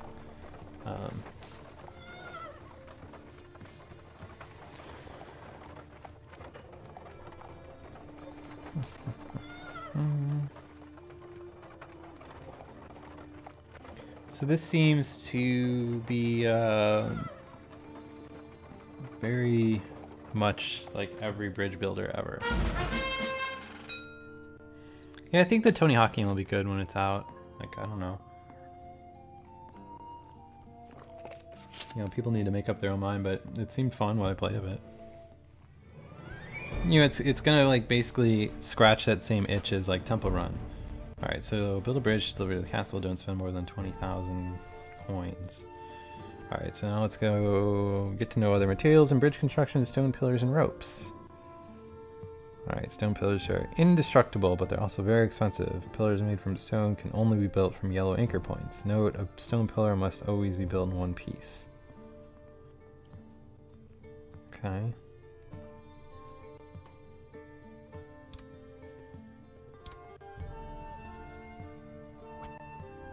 Oops. Anyway, the Tony Hawk game is gonna be kind of scratch the same itches like Temple Run and Subway Surfers and stuff like that, in that, you know, if you're looking for that super in-depth skateboarding experience, like you're gonna play True Skate or something like that, you're not gonna play the Tony Hawk game. And I think that's okay. Like they weren't shooting for any kind of super technical skateboarding game. Because when you think about it, like the Tony Hawk games never were super technical skateboarding games. That was so good about them was that you know, you could load up the game on your PlayStation or whatever with almost no experience of skateboarding aside from, you know, like maybe watching the X Games or seeing how the stuff works. You know, in skateboarding videos and stuff, and once you do that, you're like good to go, right? So Tony Hawk stuff has always been a bit more like mass market, and I don't know, I think that's okay. There's two like super outstanding, highly technical skateboarding games on there, so I don't know. Alright, so now combine your acquired knowledge and build another bridge alone, if you do need help. Alright. So of course there's tips for the bridge, which hopefully we don't need. Alright, so I don't need any. Is it making me select a hint? Like, do I need to do that? Alright, cool.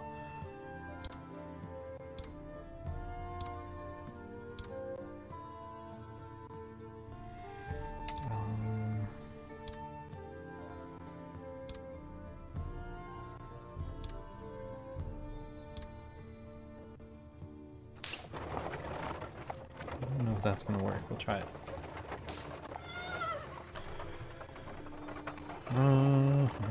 Man, he's getting really stressed. Oh no! Oh, my cart's in the river. Rewind. What can we do to... No. Stop. I don't want to go back to this mode. Okay, cool. What can we do to add some more support to that?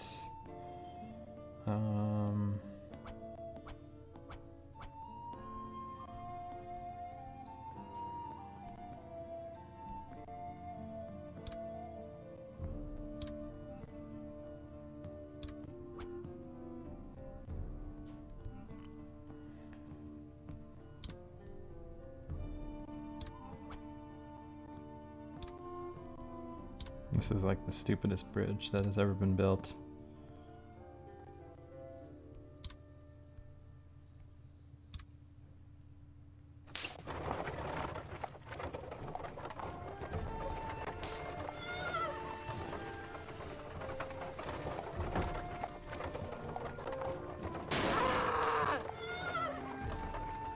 Still having issues with the first segment there.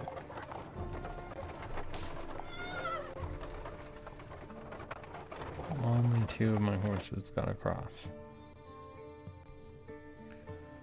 Alright, so how do we get more support onto this side?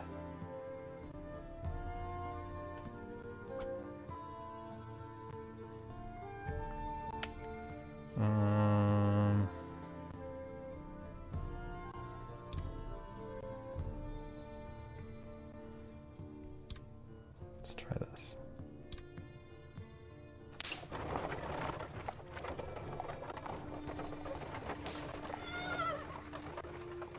Seems like another very stupid design. We'll see what happens when this... let's do it. Nope. Okay. Oh, see ya.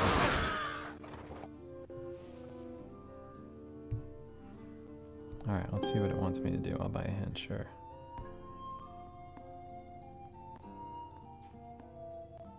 Oh, so it wants me to use stone there. Oh, well, that's pretty close to what I was doing. Come on. Give me a break.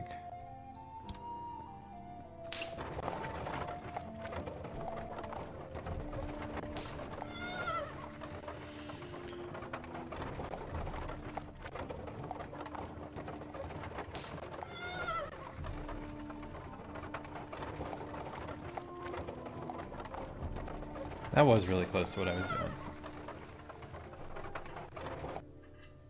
Seems weird that it would toss a bridge like that at you as like the the first non-tutorial level, be like, hey, here you go. Here's something that requires every building material and suspension stuff. All right, so build a bridge to deliver wood to the castle. Don't spend more than 3,200. All right, so we'll start out with the road.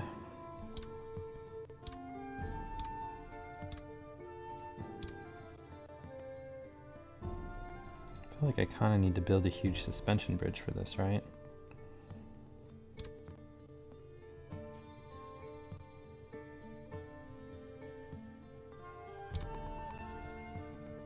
I guess I can't really afford it. Well,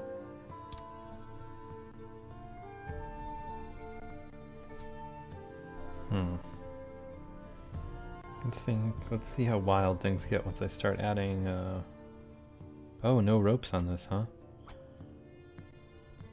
Alright, well, never mind. I guess we will just do these wooden things.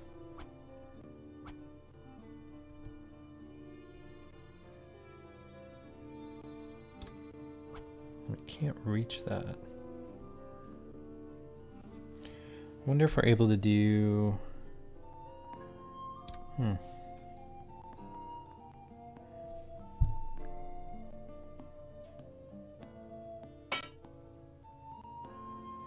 This is kind of crazy how it's throwing you these like really difficult ones. Just kind of curious how it wants me to do this. Oh, I didn't even notice the other anchor points. Well, that makes it way easier. I'm just stupid.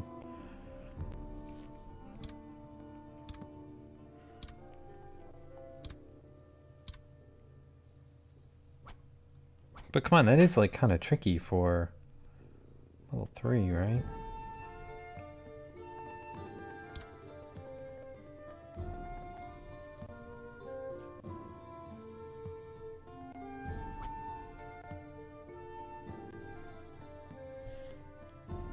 So yellow is stone, right? Yeah, okay.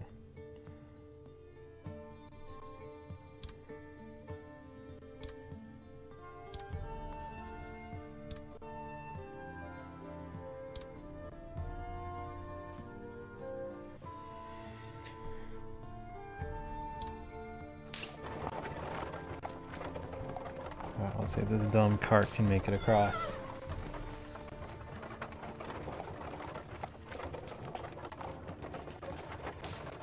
I used to really like bridge building games in high school, like back when there was just like legit called Bridge Builder, and then like that sequel Pontifex, I think it was called. But man, I've gotten stupid in my old age. Like these are really hard.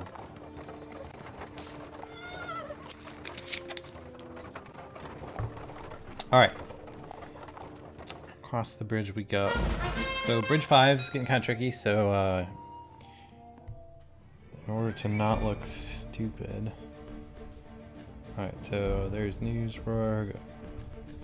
Scouts are reporting certain activities. King Harold is having bridges rebuilt and is sending out wagons through his lands. Oh, these are the bad guys. Those worms are venturing out of their holes again. Bombard their bridges with boulders and see how they like that. Alright, so a wonderfully nasty plan. Your grotesqueness. Catapults are on their way.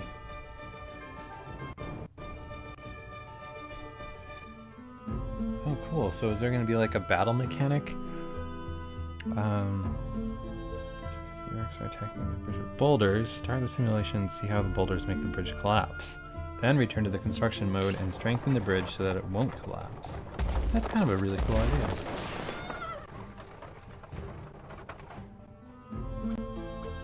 Well, I mean, that seems obvious. We just need stronger posts here, like these, right?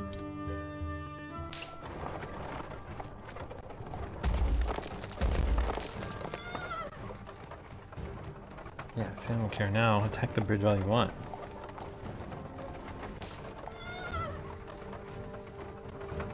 Alright, so the battle mechanic in this seems really cool. I'm glad that I stuck with it.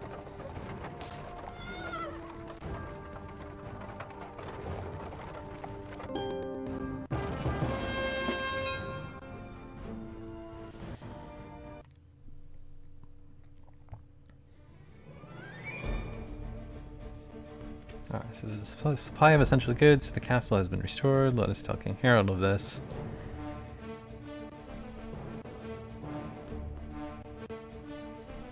What does it want me to do now? Alright, so this is the second area now. The castle has sufficient supplies again. Very good, then into battle. We can't, sire. Why not? The enemy is too strong. We cannot do this alone. We're too weak. We need allies. Alone means weak. Allies means not being alone. So that alone means not weak. That is good. That is very good, advisor. We need allies.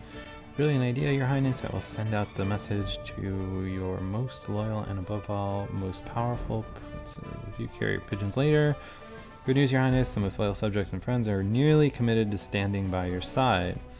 Oh, I knew that I could count on them. Into battle, shoulder to shoulder, banners in the wind. Sire said nearly, not really. There's still the question of earned compensation. Comp and what? Token of your appreciation, sire. Gold, jewels, precious stones. Yes. If I knew that I couldn't count on them, which I do now. Advise me, advisor. Our treasuries are full. Send carts of gold to each ally, and we can be sure to get their support. Very well, so be it. Alright, so strengthen the bridge, and this is like another battle one. These are really cool. Alright, so let's see what gets knocked out when the stones come flying in. Alright, well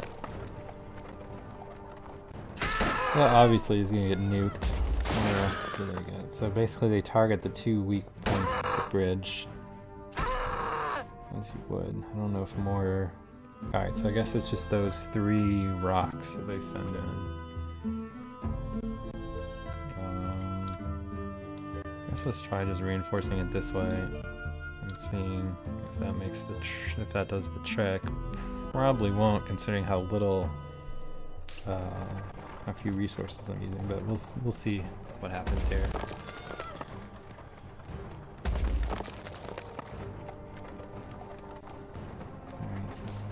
Bumbled around. Let's see what happens here.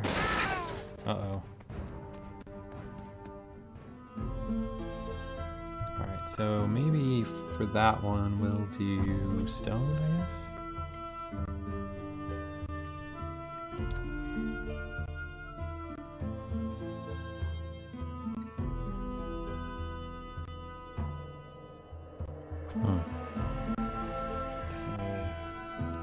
Not really work how I wanted it to. Maybe this needs to be one stone column that I can then use suspension stuff for there.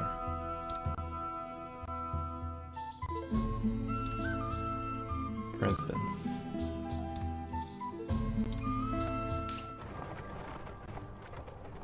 Let's see how that does.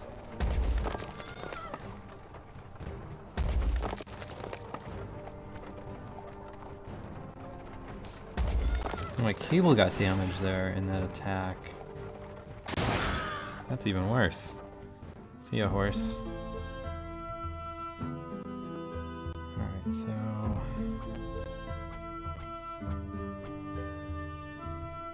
let's clear these out. Do it like that, and then do additional bracing underneath like that. See if that makes a difference.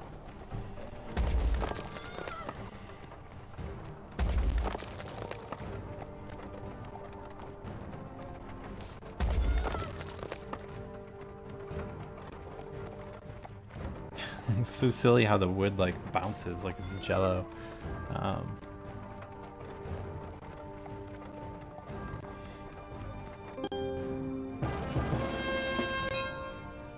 Alright, so that's pretty cool.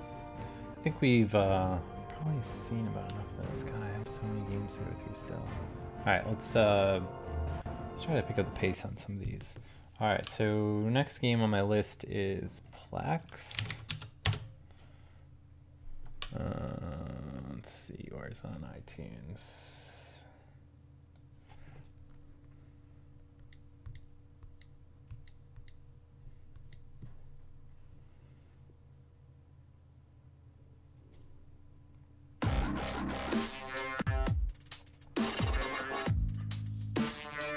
Alright. Hi, this is you. You are Plaques. Tap and drive one with your fingers anywhere to move. Okay. This is a blob.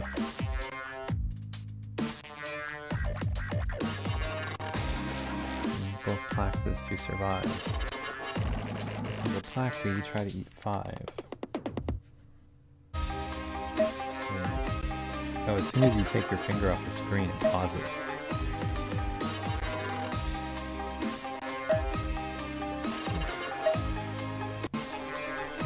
And then 5. See, your Plax stores are a Plaxy. Hit eat to become stronger. But watch out, the blob will try to defend himself. You must avoid these tracks at addition. Wait a minute. If you have stored 5 Plaxy, you will destroy them. Destroy that tracks, okay.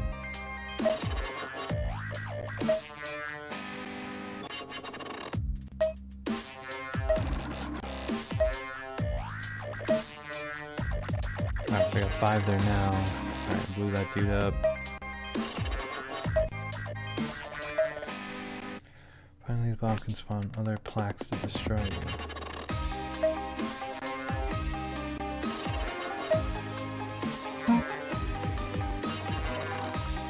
Get this dude, alright. Here, dummy. Alright, cool. Kill that guy.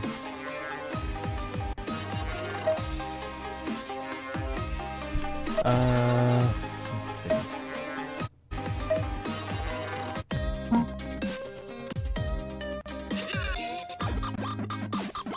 Yeah, sure.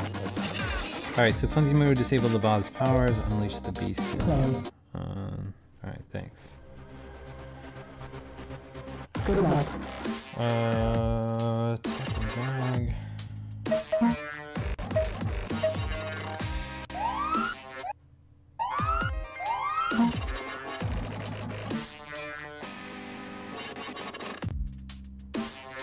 Pause mechanic is kind of silly because like I'm like when I'm lifting up my finger, it's to kind of like get a better view of what's under the one part of screen, or one part of the screen. Good luck.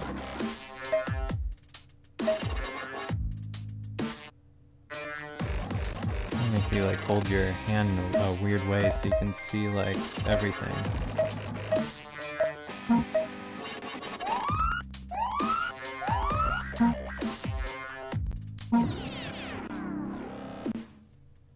I mean, I guess it's a cool concept, right? But Good try. Good luck.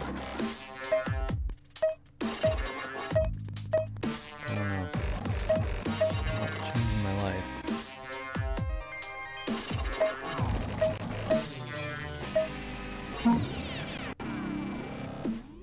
What's this laser thing? Good try. I kind of would like to just destroy one of these guys. Good luck.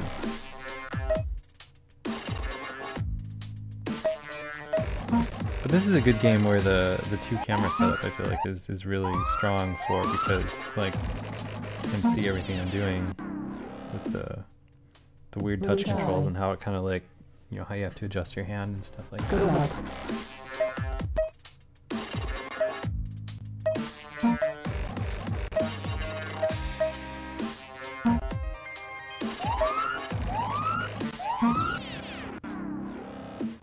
so I got 5 over here. Good try.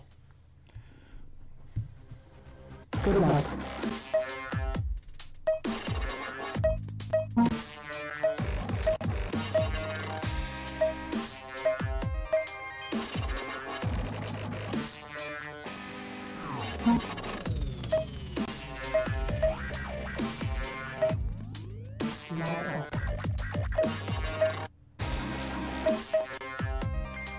I don't quite understand if the goal is for me to survive or if it is to like, the laser Good thing. try. I mean, I guess so.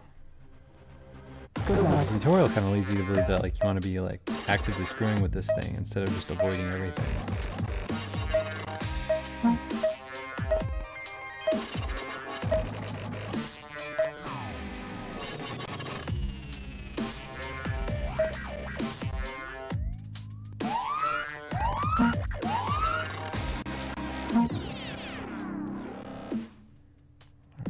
my best there.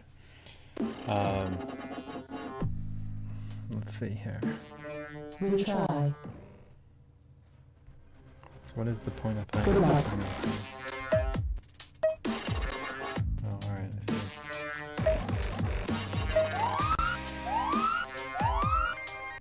This kind of makes the screen blocking issue even more significant though.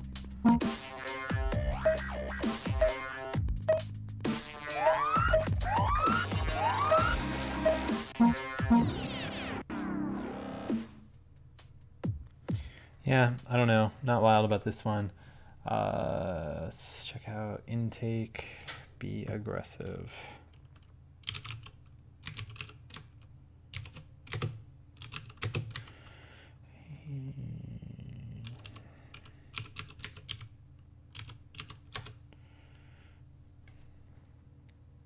Why can I not find this?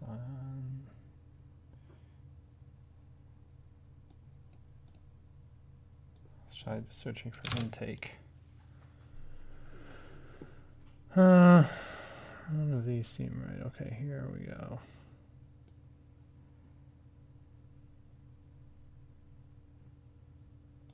Oh, it's because intake space colon space.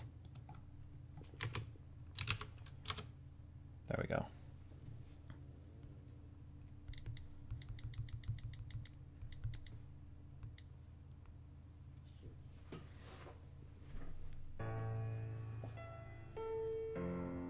Oh, portrait mode again. Let's see how my new rig works with portrait mode. I don't know. We'll see here. Might be obnoxious.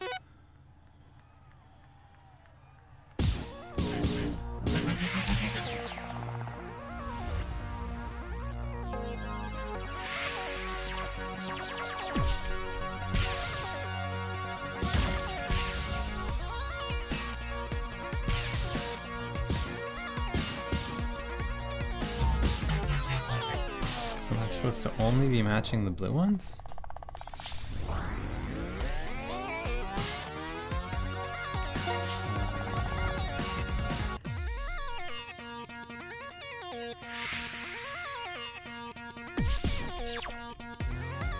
Oh, okay, I see. So I want on this side or blue on this side? I don't see what color I'm supposed to be matching. Where's the tutorial for this?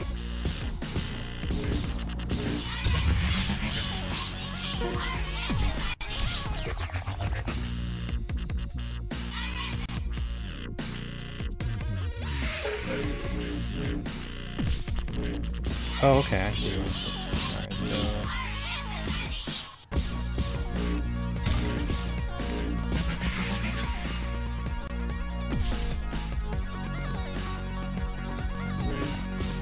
So basically what we're doing here is we tap the bottom of the screen. Like the color shift is so subtle that it doesn't really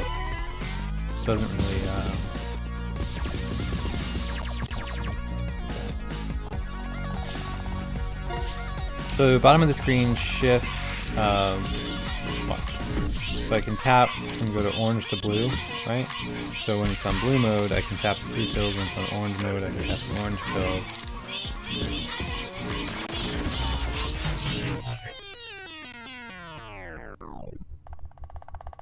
I don't understand why I'm dying.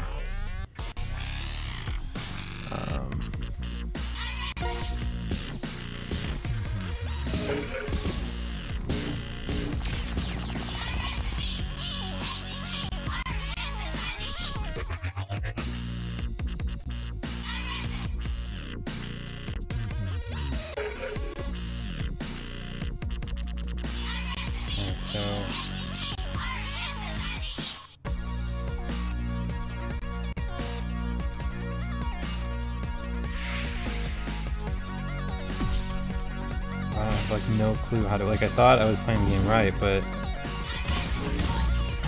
I just wanna, like I don't understand what the shield is. Like where is the text so that I can just read how to play this game?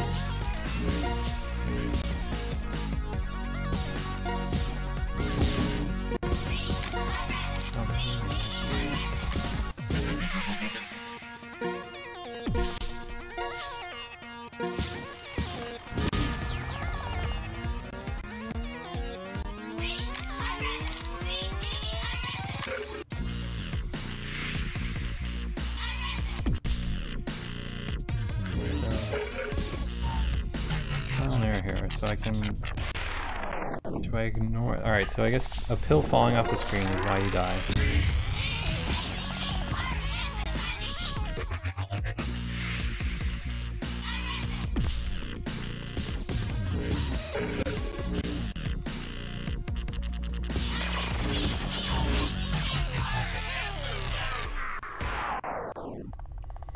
I don't get it.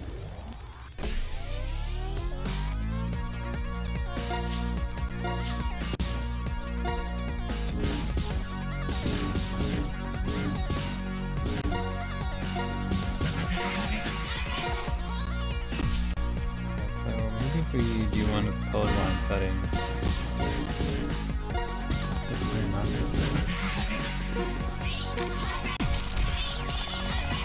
Maybe one of the colorblind settings will make things more obvious.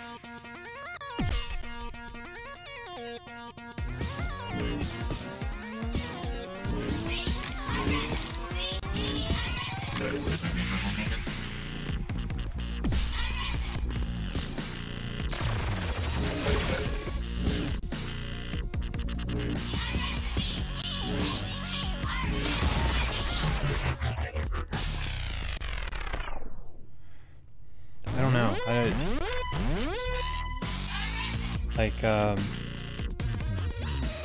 The game seems like I dig Cypher Prime stuff. It's just weird.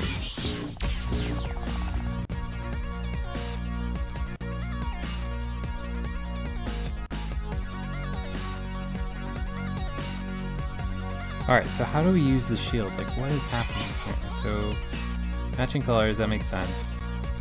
Use shield.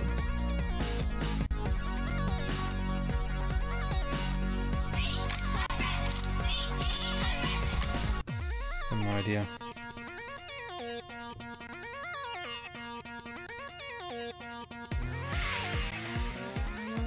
I guess you can use the shield somehow.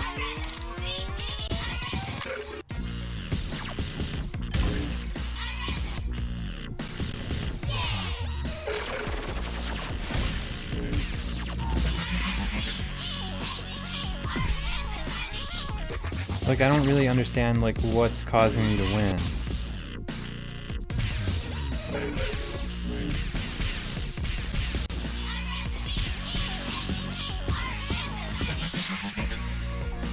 Like, it seems like you can just ignore the color shifting and just tap all of the pills, I guess.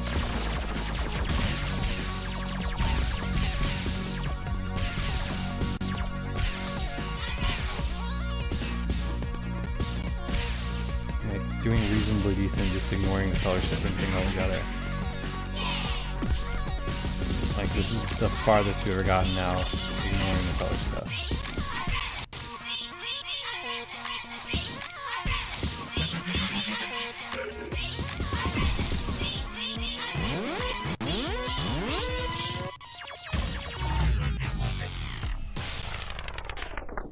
This is just too fast to be fun. Like, I don't...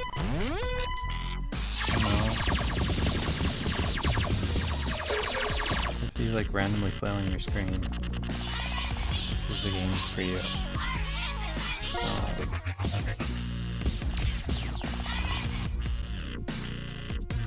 Still just don't really fully understand like what the tutorial is telling me with the shield.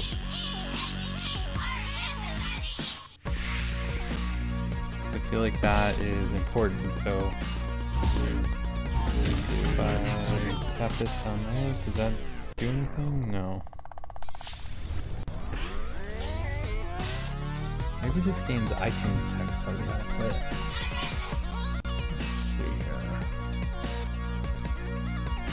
Master your reflexes with the fastest shooter ever created. Intake is the new futuristic drug step arcade shooter from Cypher Prime. In this psychedelic shooter, you battle a never-ending barrage of pills, pushing your skill and reflexes to the limit to avoid a lethal dosage. Blast and combo your way through the epic cascade of audio-visual mayhem so intoxicating it becomes its own warning label. Alright, so... classic arcade shooter. Fast ratios with fast-paced gameplay. Intake is directly inspired by classic arcade shooters and shoot-em-ups from the hint of extra love. Alright, so this doesn't tell you how to play either.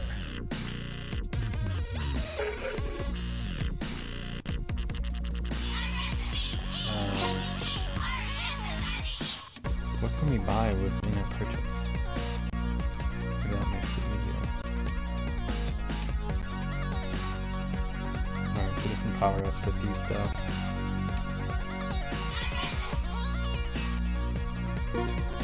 And more music, I guess.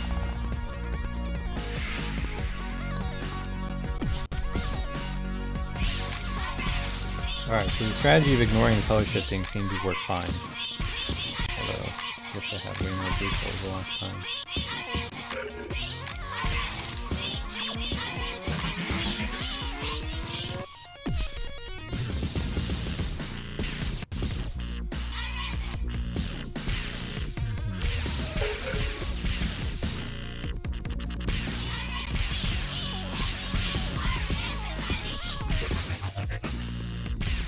It doesn't seem like there's a penalty aside from a score penalty of hitting the wrong color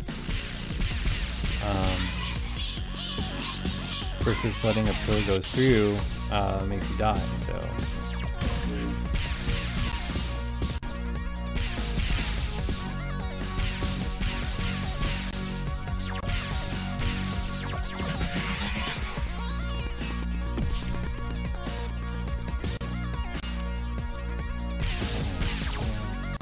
you can turn the music off in the settings here.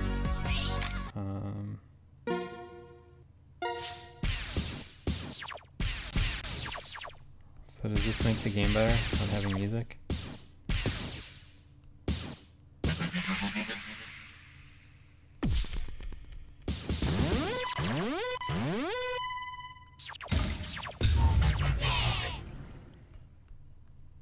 Oh, I'm dead. Alright, well, that's intake, be aggressive. Let's check out Talisman.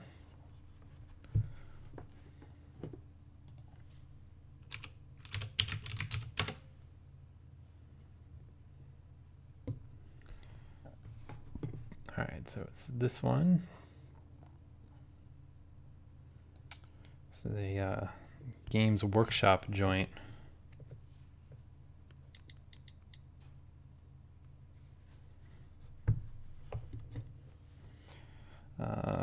No way now, are you sending me push notifications?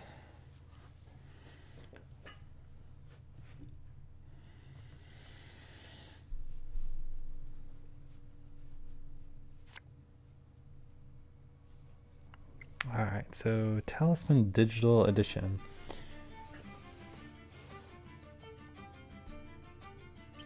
Alright, so on this screen you can set up a local game against any combination of human or AI players. Change the player type by clicking the label under the character card. Change character by clicking on one now.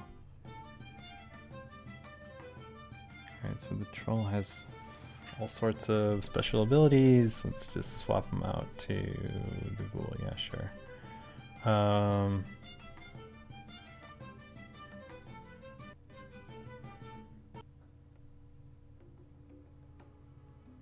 Alright, so we've gained a spell. Press the spell deck above to draw a card. Alright, teleport. Cast on yourself instead of rolling the die for movement. Teleport to any other space in the same region. This spell cannot be cast on the inner region. Oh god. I'll continue over here. Alright. You can pause the action during an AI player's turn by touching anywhere on the screen. This is useful for reading cards they have drawn or for casting your spells. Choose the resume game option to continue. The object of the game is to reach the crown of command in the center of the board, and then by casting command spells, force the other characters out of the game. To reach the crown, you must find a talisman card by traveling around the board. The talisman board is split into 3 regions. You start in the outer region and can move in either direction around the board. Access across the Storm River is the middle region, and at the center of the board is the inner region. Okay, cool. Character is shown in the corner of the screen and can be selected to view more information. Next to your character's face are their statistics, strength, craft, lives, fate, and gold, which are red, blue, green, purple, and gold, respectively. Your character's face is their alignment icon. Red fire is evil, white with the yellow triangle is good, and neutral is a colored swirl. Okay. That seems really complicated. The number of each card type that you collect on your adventure is shown on your mini cards. These are your spells, which are blue, objects, which are red, follows, which are green, and trophies, which are yellow. Select any player's mini cards to open up their inventory screen. Yeah, let's roll dice, I guess.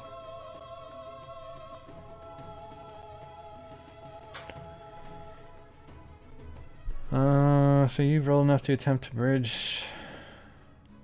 I'm sorry, you've rolled enough to attempt to cross the bridge to the middle region, but it is guarded by a mighty sentinel. Sentinel will attack every time a character attempts to cross into the middle region. If you choose to move to a space in the middle region, you will battle the sentinel. If you defeat the sentinel, you will successfully land on the space you chose to move to. Be warned, the sentinel has a strength of 9 and is one of the toughest enemies in the land. You must be strong to defeat him. If you lose a battle with the sentinel, you lose a life and remain on the sentinel space. There are other ways to cross the middle region: finding or building a raft, being teleported, or by ferry from the tavern space. Great. Tap any of this stuff?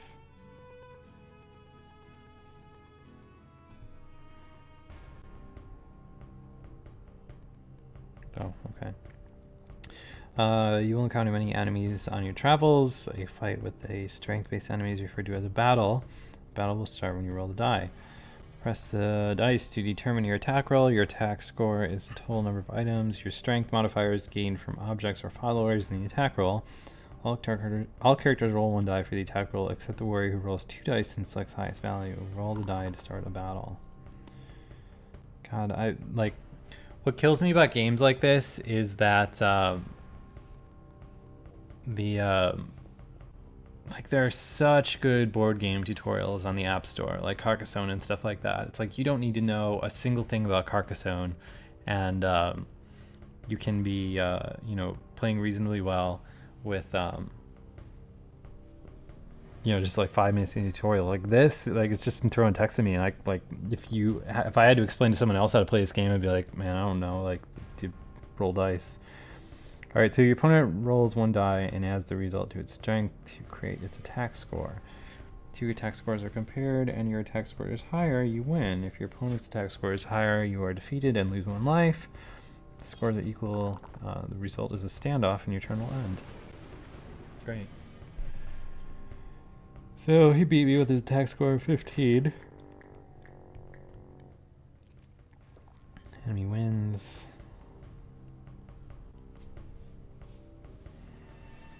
Yeah, cool. Continue.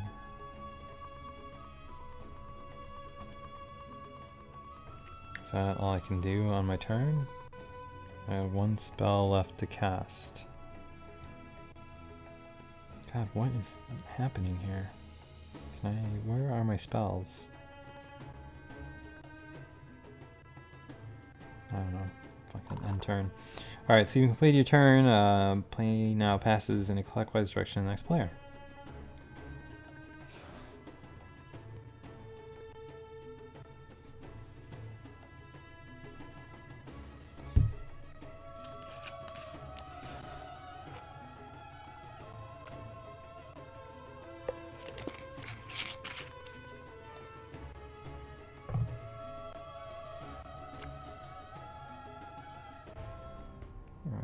Is this guy crossing to the middle? That's what we heard about.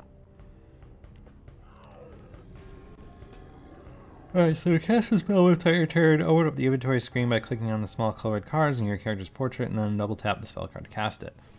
Play is paused whilst the inventory screen is displayed. You can prepare a spell in advance by queuing it up. When it isn't going, double click it to make sure it's ready. Make it ready for casting. Next time a spell can be used, it is cast automatically.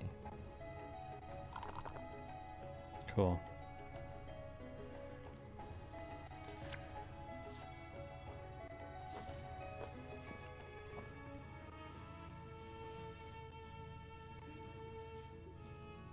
All right, it's my turn. Can I go over here yet? I guess I need to roll the dice. All right, so I rolled a 2.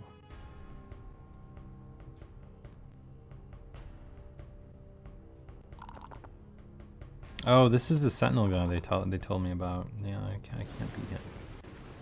I don't really know how you like level up though.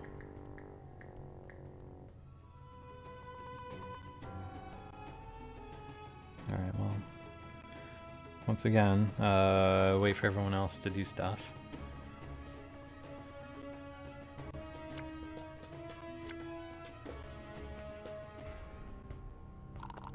I mean, this is probably a cool game, but the game kind of like fails at explaining to you how it's played.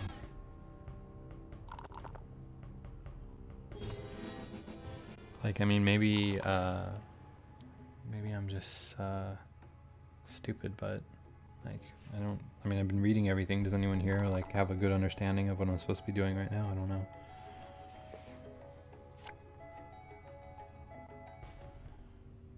Alright.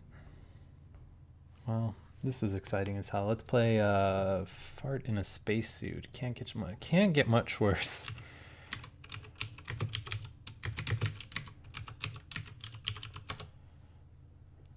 Alright, let me fix this over here. Space Fart.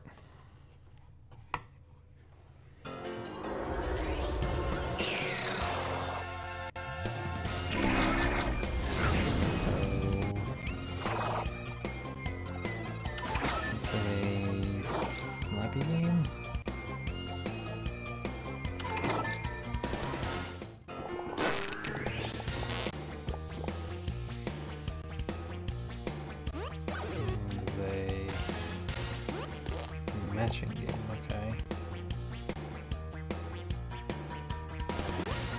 This is the absolute last thing that I would have expected this game to be. Why isn't there like skating matches? Like that should have been a huge match.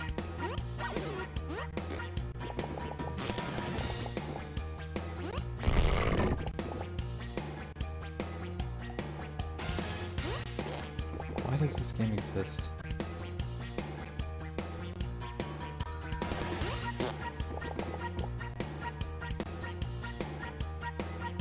Like, so I matched what I presume is broccoli, and it created a 3 of eggs, but the eggs didn't clear.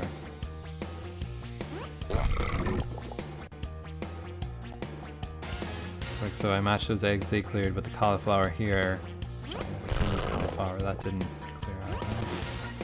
I don't understand what I'm doing wrong. Like, why aren't these Brussels sprouts, maybe? Whatever those are, why didn't those match? Like, what makes a matching game fun is the cascading matches, right? Why isn't that a 3? Like that should be a 3, right? I guess maybe you have to match in a line?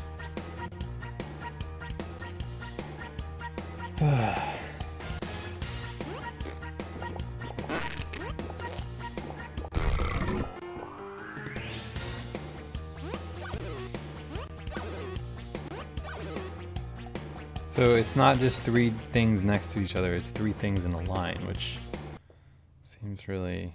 Alright, well... whatever.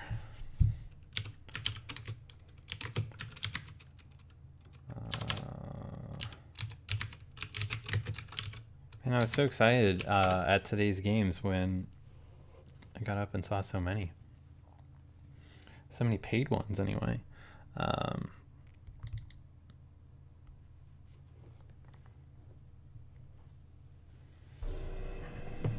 so looks like I need to up the delay of my camera just a tiny bit. Okay. So I don't know if this is PSI or Psi. I don't know. Alright, so given it's a submarine game, I'm going to say PSI for pounds per square inch. Alright, so welcome to PSI. If you have any problems, just tap pause and send me a bug report. I look forward to hearing your feedback. Oh cool, this guy streams on Twitch periodically. Alright, so let's play through the tutorial. A video tutorial.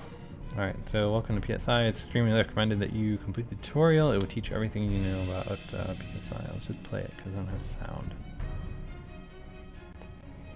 Alright, so the first thing you'll be assigned with on your mission is the design of your ship.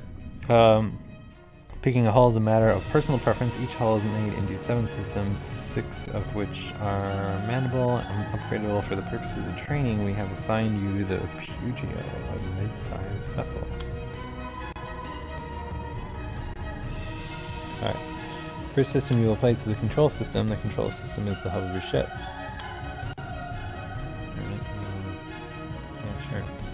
Weapon systems are your offensive stronghold. Every 2 power applied to the weapon system grants 1 weapon slot. Put the weapons in front.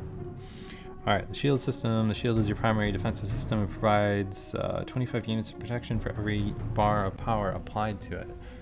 This seems like poor man's FTL so far. Alright, so the ballast system allows you to control your depth, important for optimizing weapons. And the engine controls your ability to dodge incoming fire. Let's put this back here. Medbay is responsible for healing your injured crew. The pump is the only system that is not dependent on power to function. In the event of a flood, manning this system allows you to pump water out of your ship. Alright. Now that you've placed your final system, we're going to power the systems and move to free roam, where you'll be able to control the direction of your ship and receive orders.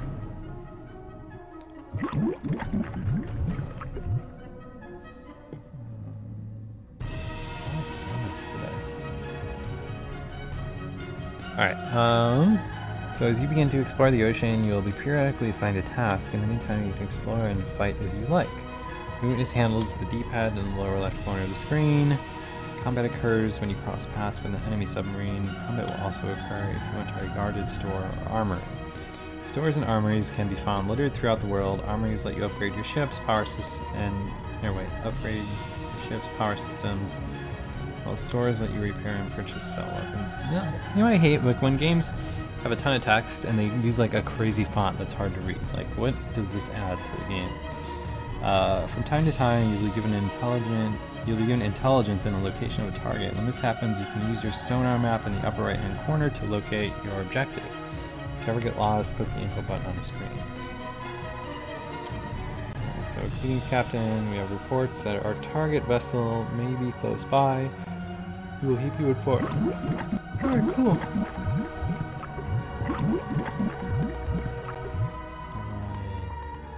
I don't know which is the front of my plane. Down or up? I guess you don't have much.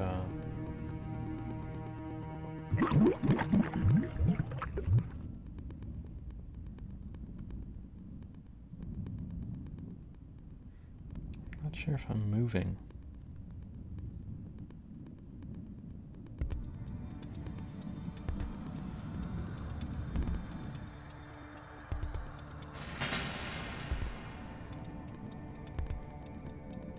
I think I must be moving, right? Like my speed is negative 19. Where am I supposed to be going here? Alright, so your depth can't go... Oh, okay, there we go. Stuff on sonar is moving. Alright, let's see if we can't get to this blob over here. How do I do it? Alright, so it doesn't want to move that way. I guess let's go this way.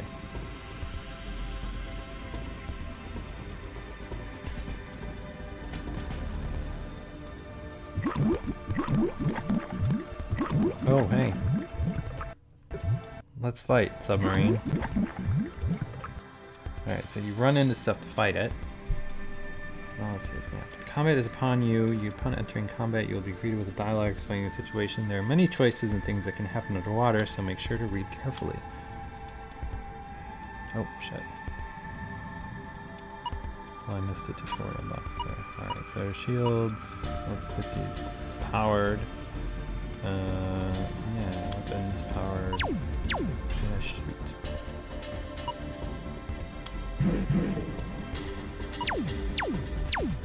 Yeah, this really is like poor man's FTL.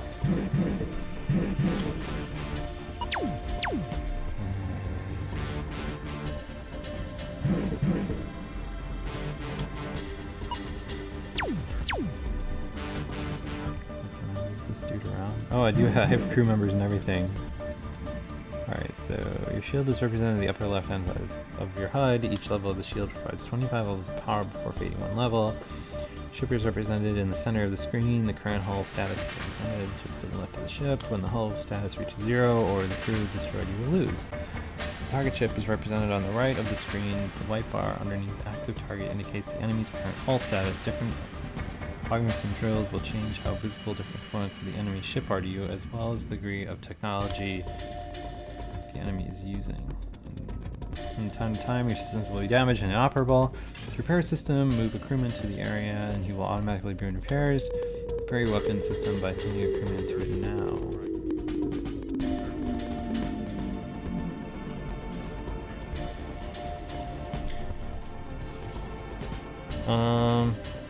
Alright, so each system has power bars that must be applied in order to function. In order to use your weapons, we need to power up the system. Click on the weapons icon in the middle of the screen to apply power. Alright, so each weapon you use has depth requirements. It can be viewed on the circle of the right of the weapon. An up arrow means increase your depth, and a down arrow means decrease depth. Green arrow means optimal depth has been reached. Unoptimized weapons produce infinitely less damage. Alright, so down.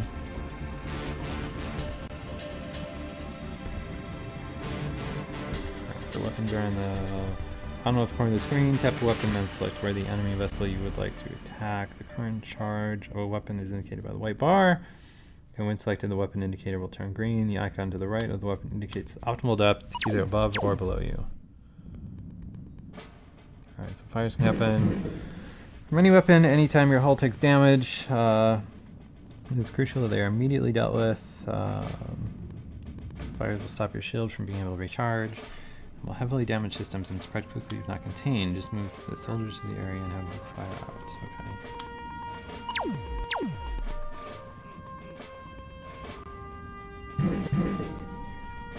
Alright, so floods are caused when a piece of hull is critically breached. Any system touched by a flood. Any system touched by a flood with the exception of a pump will short circuit. To remove floods from your ship, first assign a crewman to repair the hull breach indicated by the pink exclamation mark. Circle after repairing the hull, send your crewman to the pump room.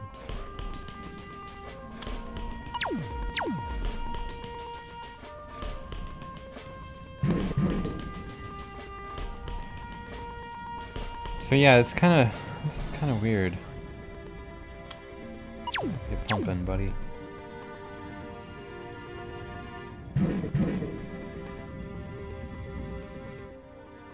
Congratulations, Captain. You now have the basics of commanding your vessel. From here, you continue to explore the seas in your current vessel.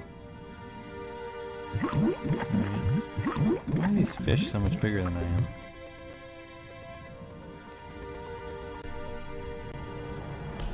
Alright, well, I mean, this seems like a cool kind of project that someone did, but I don't know. I mean, it's neat that it exists, but I'm struggling to find a reason why you would play this over FTL. I mean, I guess it's kind of cool that you can just see ships and then run from them if you don't feel like attacking them, but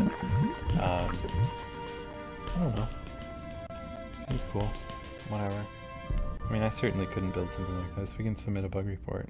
Maybe I need to send feedback through a bug report, I guess. Alright. Let's see here. What's next? Jungle Rumble. I don't know if I'm going to be able to play this. Because I've seen the preview a couple different times, and it's a music game. So I don't have sound with my setup because I'm the limitation of iOS devices, basically. I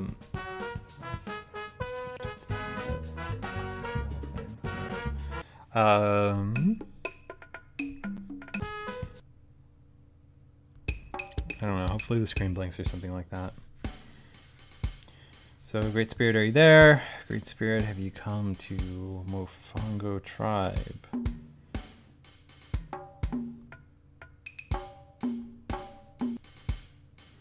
Show me a sign, move this fellow. Alright, so the idea is you wanna like tap in time with the music. So I need to figure out the actual beat though without having sound.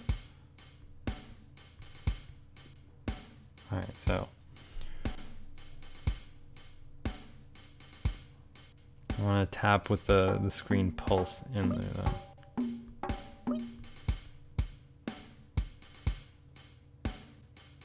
Okay.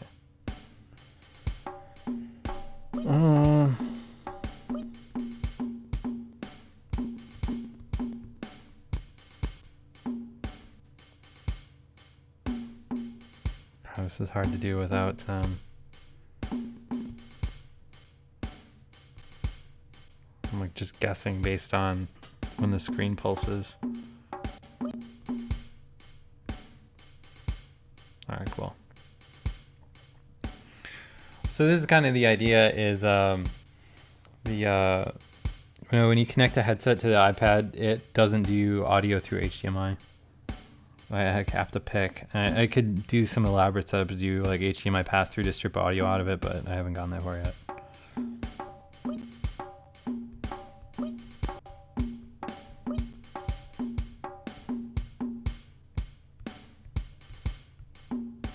So the trick is like once you have the beat, like you can't stop, especially with no sound.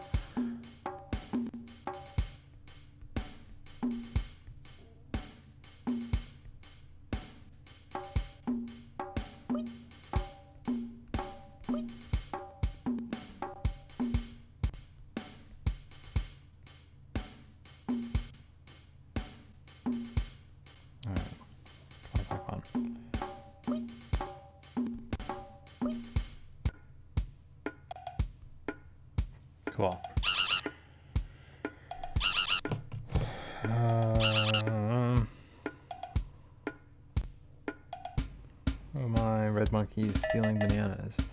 Alright, so this is kind of where the strategy of the game comes into play, because you have to get the bananas before the red monkeys. So it's like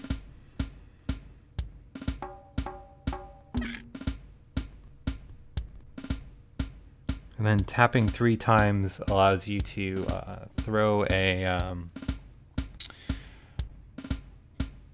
one of these coconuts, which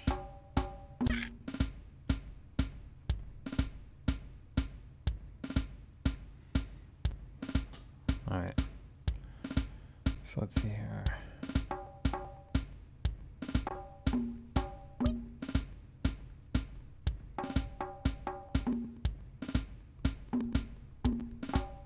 Oh, so I have a coconut now, okay. 1, 2, 3, 4.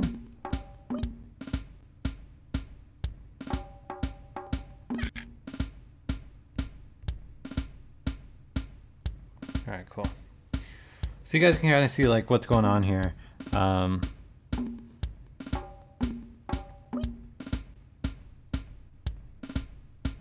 just want to do like a once over here because it's going to be real hard for me to do anything deeper into the game.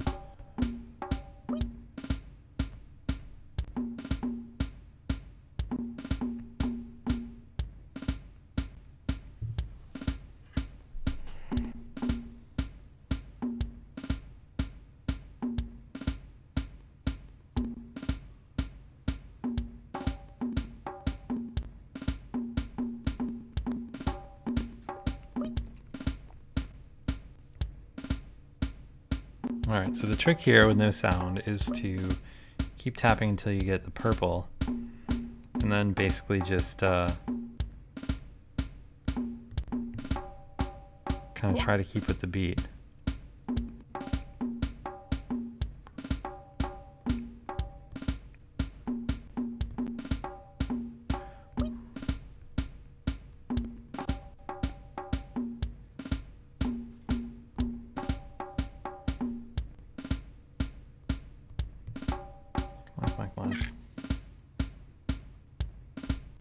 Alright, cool. So, basic idea here is like, you know, you can hear kind of like the kind of like drum beat in the background, right? So you just tap along with it. It gets way more complicated as you go on, especially as like the monkeys start moving around and things like that. Because you want to kind of like, if I recall correctly, like juke the monkeys to get rid of them before they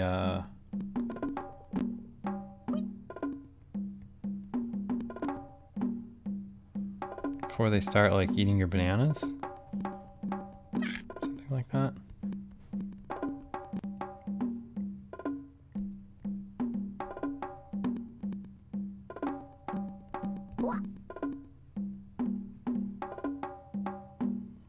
Alright.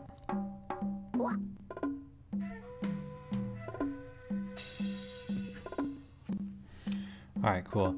So that's basically the game.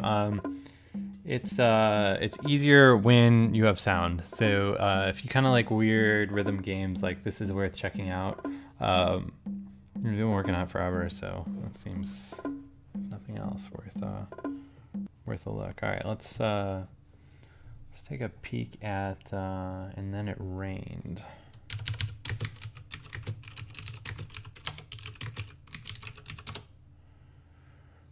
All right.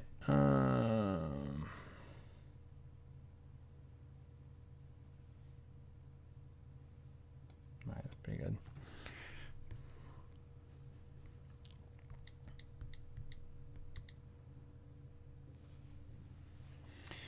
Headphones recommended. Hopefully this does not require as much musical stuff as the other one.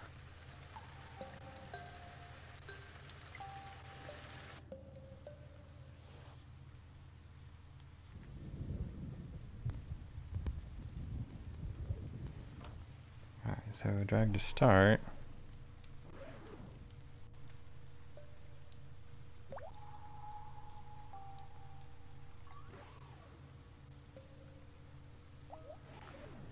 So it looks like you're just dragging these kind of like stylized rain buckets around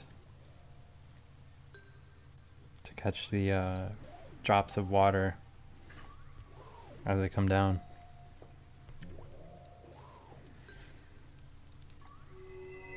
Let's see what the trick is here, like if it gets faster or they start throwing some kind of curveball your way or what else happens.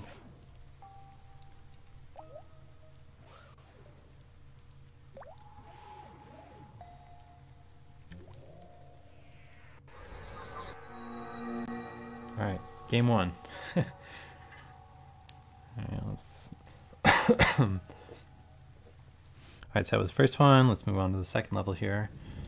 So we can tap drops to accelerate them. Catch 21 drops.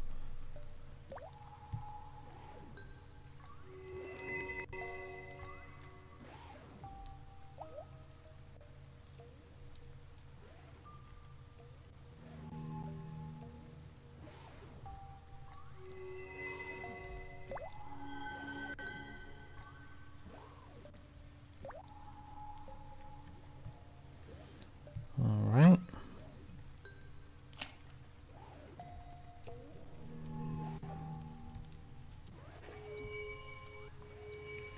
So not very hard, just kind of slow. Oh, that's a great one.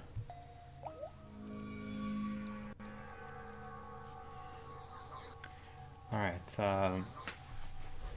game one here. Again.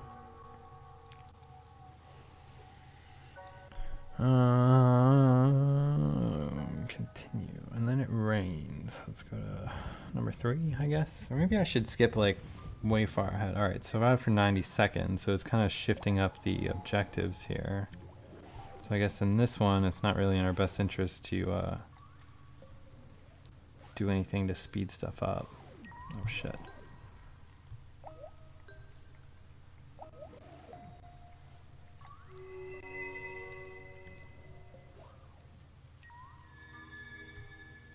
It's really hard to tell the gray and the white apart. Is this gray or white? Alright, that's white. Alright, so gray, purple, blue, red, white. Cool.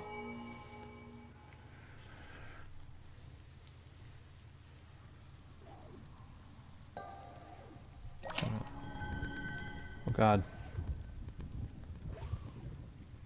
Doing more of these huge multicolor ones. This is kind of cool. Alright, so it kind of takes some thinking because as you shift your stuff around, like everything else kind of goes with it.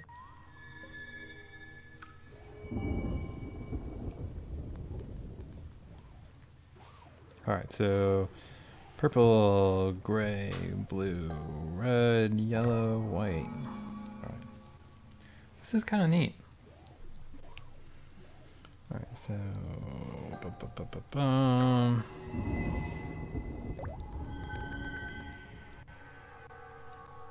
Game 1.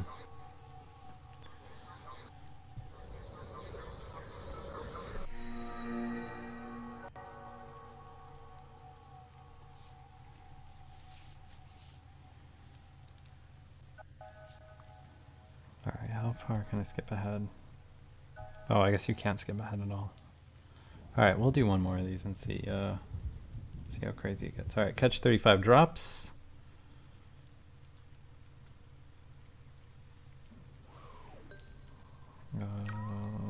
Gray and white. Green and yellow. Gray and white. Oh shit. No, no, no. Damn it. Alright,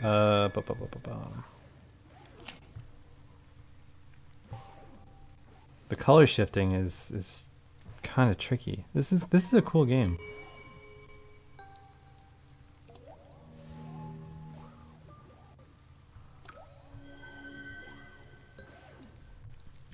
It's like figuring out where you want your stuff to be. Like you can't just like look at one color as much as like the effect of every color shifting.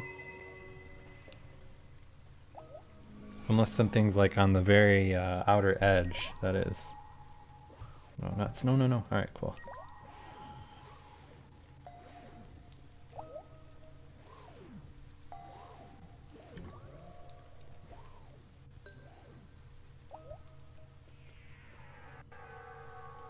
Alright. Game 1. This is pretty cool. I would say this this is a game that's worth considering if you like these like super minimalistic kind of games. Right, let's check out the next game. Block Stock Solo.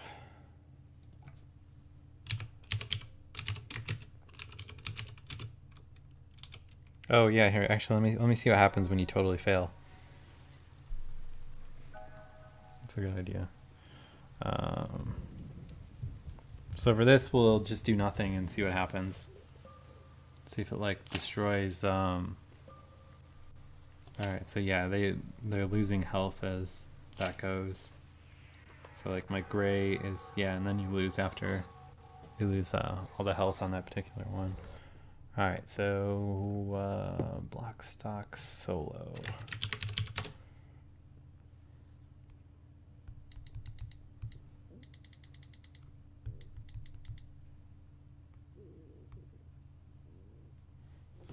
So portrait mode game. This was like kind of like a brick breaker in reverse, I think. So give me just 1 second. I'll be right back.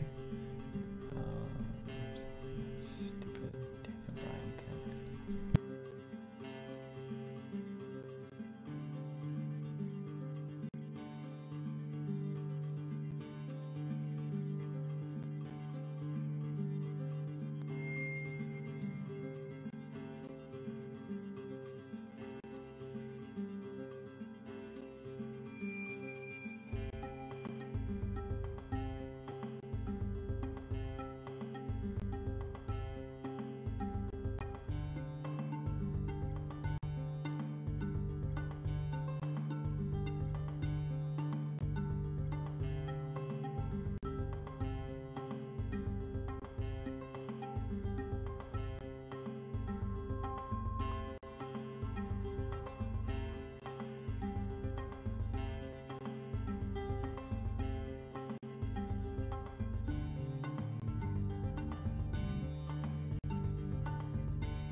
Okay, sorry.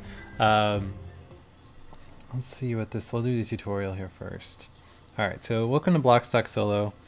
Tap the orange space below to place blocks. You can't tap gray spaces. Place some blocks now. Okay.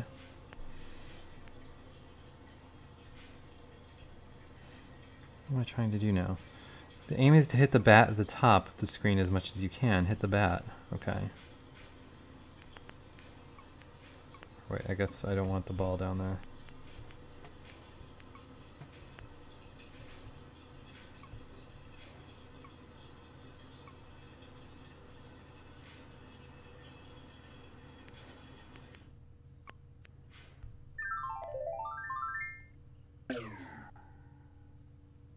Tap the green icon to activate it. See the red brick below.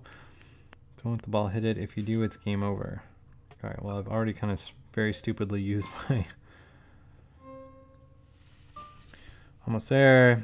These bricks award bonus points. They award more points if they are left longer before being destroyed.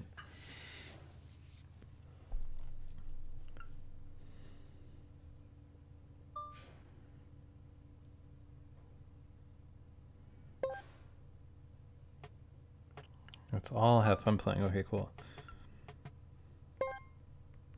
Am I like out of bricks that I can place? Or maybe I just need to exit the tutorial. Okay.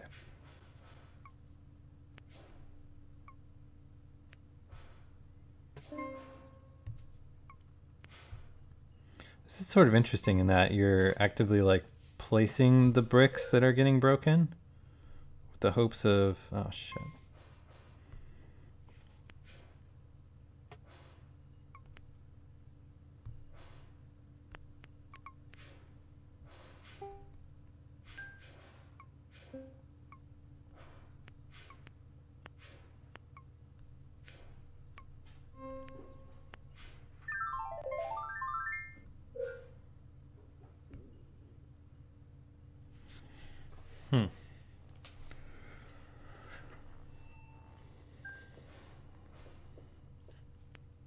Don't know if I fully understand the strategy here, because like it seems like you don't want to necessarily like trap the ball down below, right?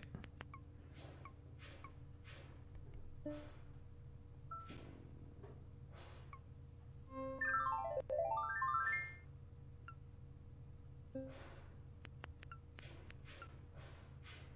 what the hell is even happening here? This thing's moving so fast. Alright, so did I unlock the next level?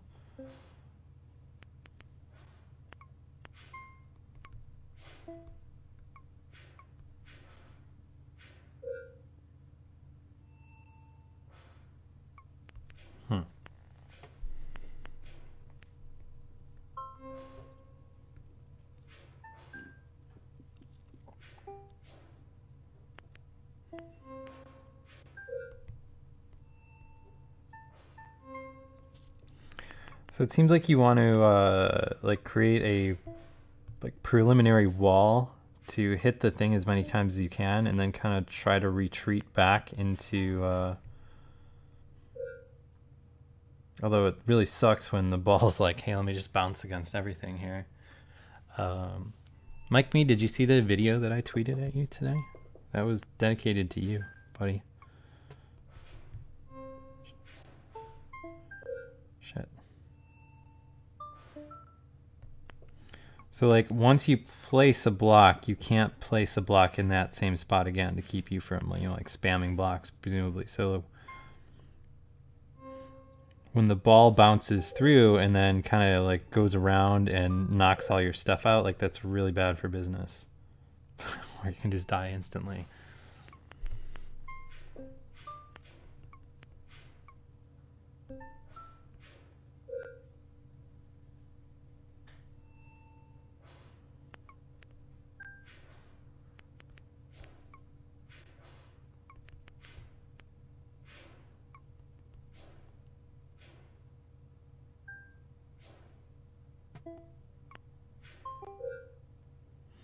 I guess it's kind of a little disappointing how the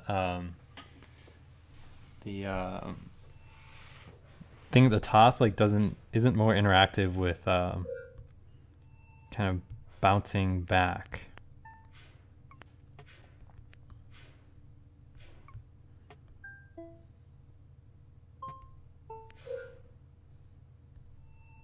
So this seems real bad, yeah.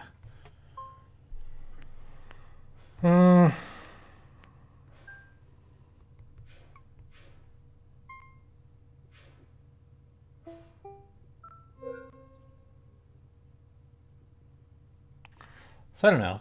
I guess this seems like a cool concept that I don't like. I guess I'm kind of surprised it hasn't been done before. Like I don't know how much I dig it, but I appreciate it, you know, for being something that's kind of crazy. All right, let's check out spell picks.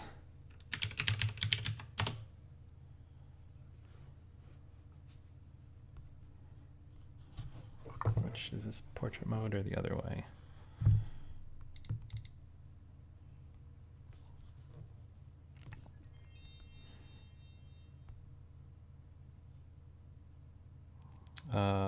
Help. How to play. Oh man, look at all this text. All right, so find words with 3 or more letters and start on the end of circle letters. The starting and ending letters circles must be the same color. Connect letters horizontally and vertically, but not diagonally. Correct words will be painted over and frozen in place. To erase, draw backwards or double tap on a word. Scrolling, use one finger touch at a place without a circled letter. Use up all the pictures in the grid. When done, the colored word paths will make a picture. So here's a sample puzzle. So P connects to S, making petals. Oh, this is kind of clever. So it's like pick cross, but a word game. I don't know. This is like an absolutely dog shit tutorial, though. All right, so keep in mind you have to draw the whole word at once. You just put in a few letters at a time. All right, well, here, let's try the easiest puzzle. Maybe it'll make more sense. All right, so joy. Ugh. All right, yeah, cool. Joy.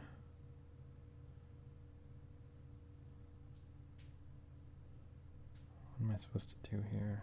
Storm. Want. I don't know if that's right. This word is not correctly placed, and you'll not be able to finish the puzzle with it there. It has not been painted over. Visible tiles remain. Double tap or draw backwards to erase it. Yeah, get out of here. All right, so felt.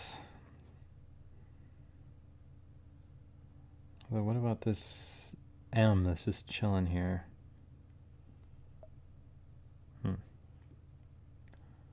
Sky.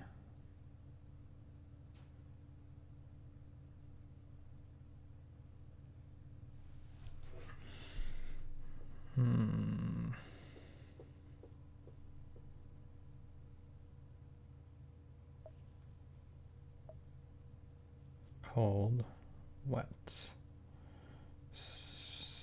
Oh, duh. Wow.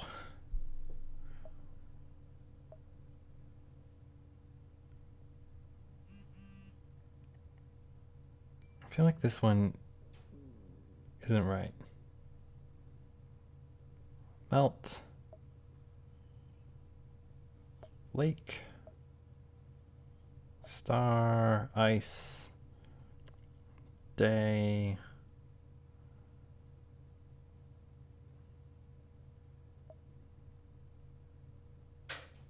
Only act. Well, that's a neat idea.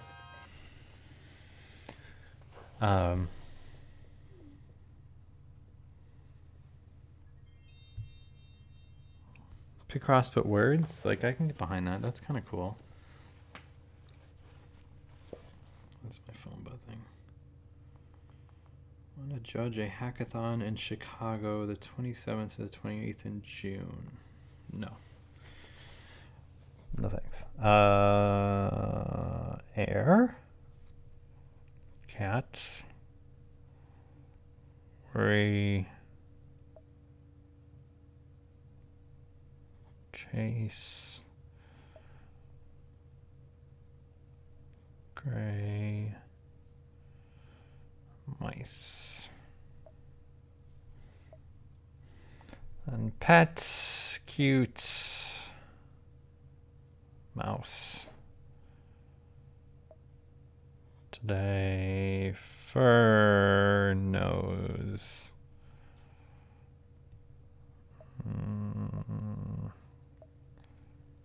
Wild nuts, run. Hide.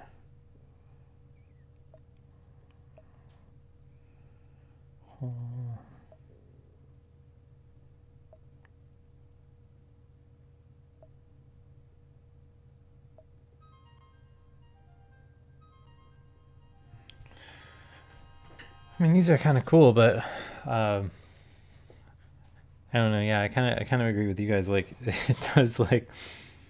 it does kind of seem like it's like a Windows 95 thing. Can we skip ahead to see what like a really hard one would be?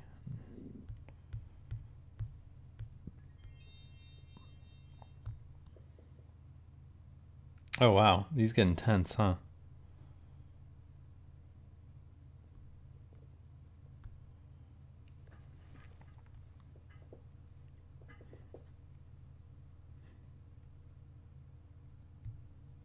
Oops. No, delete. I don't care.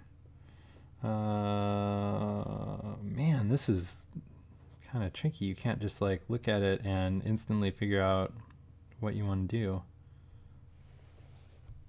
All right, maybe we're not going to scroll all the way down. Actually, yeah, let's see what the hardest puzzle there is. All right, so 233. Max word length 15. Holy cow.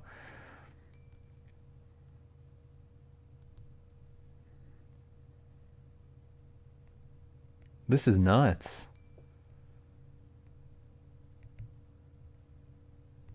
The only thing is like the navigation kind of sucks on big puzzles like this. You really have to like go out of your way to choose a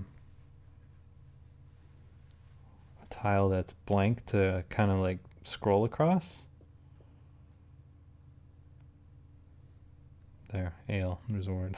It's not even right. Annual. All right, cool. We did one. I feel good about that. I wonder what this is. Looks like it's kind of forming a heart of sorts, maybe. I don't know. This seems really cool for $2. Like if you're into Picross puzzles, and you like word puzzles, like this seems really good. Like this kind of seems like a perfect like non-gamer game to recommend to someone. I really like how it uses the words for stuff like that. That's cool. All right, so let's see what the difference between bronze and silver are. Let's see if... All right, so these are still kind of obvious with like, you know, stuff like snake and...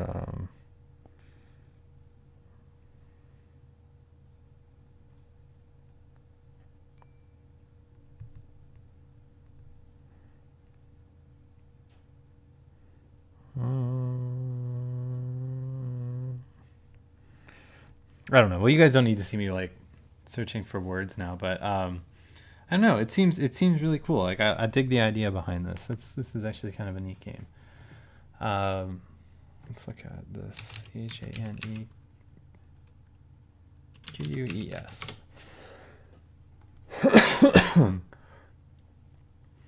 All right. So I don't know how you properly pronounce the name of this game. I would guess I would, in my horrifyingly terrible American way to read things, I would say Chanex. I don't know. We'll just awkwardly avoid referring to the game's title in any way.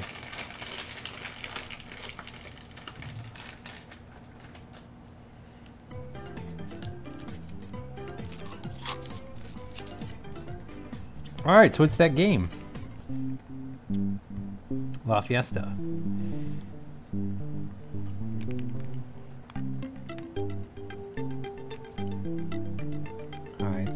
grandma is looking to stuff a piñata with fruit.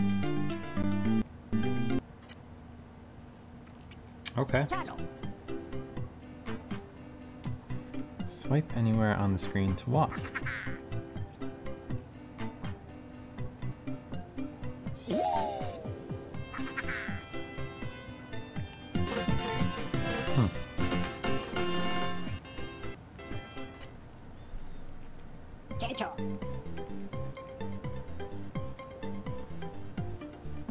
I'm guessing this is gonna have like a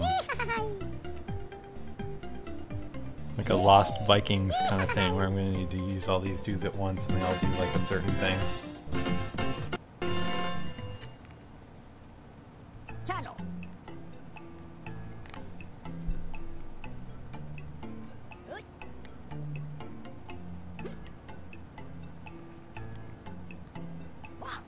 Yeah, see, only this dude can dig. Oh, alright. Oh no, am I gonna die? No, alright.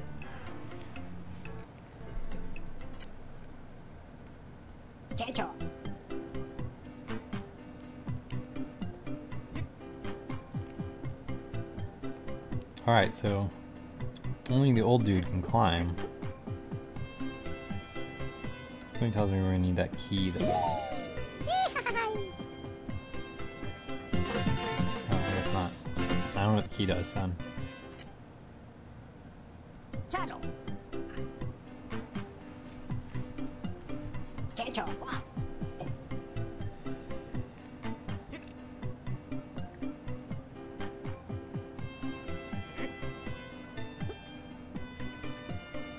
See, the thing with the Lost Vikings is at least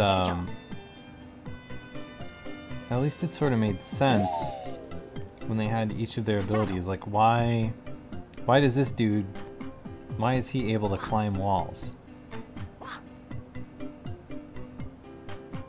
Yeah, I understand why, like, maybe the young guy here has, you know, like a pickaxe or whatever.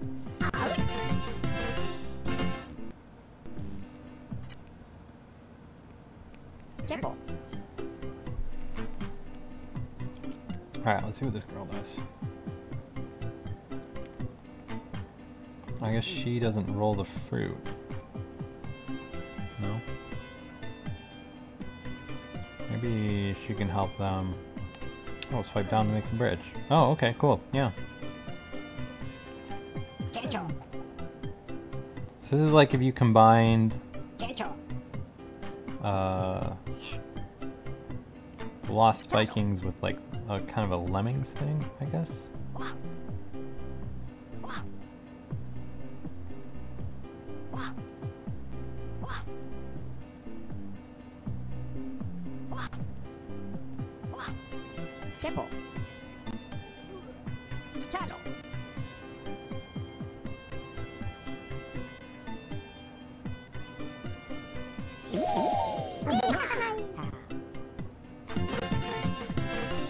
All right, got both fruits.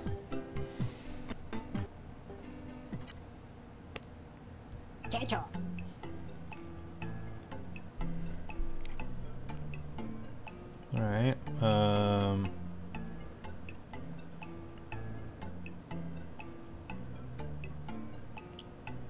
So it looks like I need to get this girl.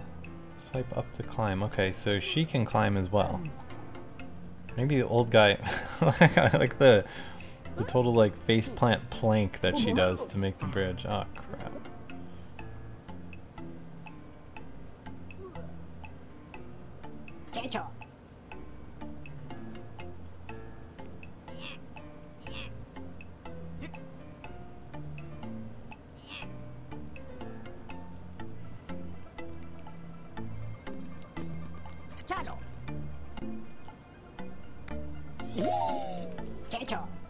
Alright, so let's roll these in.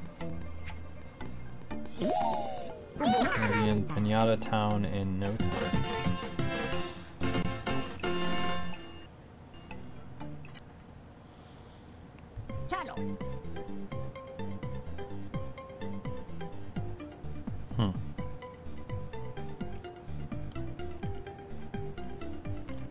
This is pretty interesting, I guess, because like, alright, so let's see. She can't roll fruit, but she can make a bridge. So, where can we have her plank?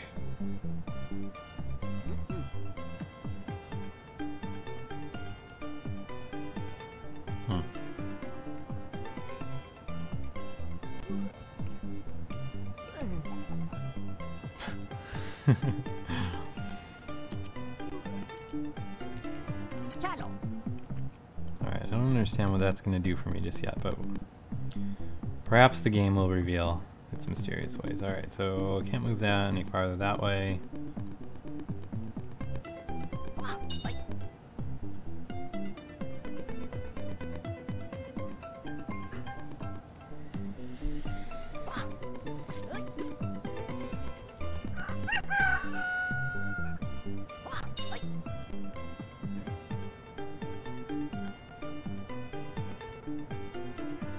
Know how I got like behind the fruit as it was rolling down. It's like, I feel like that's what I need to do again.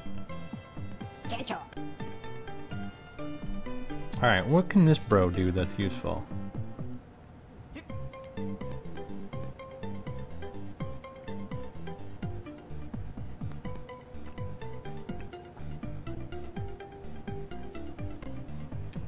I guess his secret power is the ability to wall hack. Yo, get out of climb mode, dude.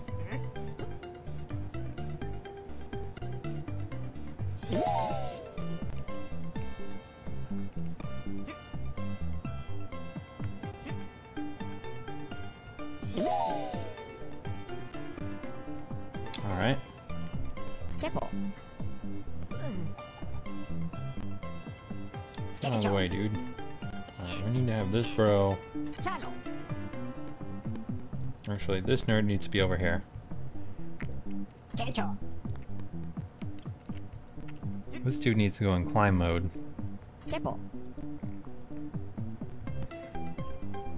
This girl needs to be over here planking. And then let's bring this dude back down. Get out of climb mode. Get out of climb mode. Just fall. Good God, just fall. Alright, cool. Throw this off and do some teamwork with this idiot down here.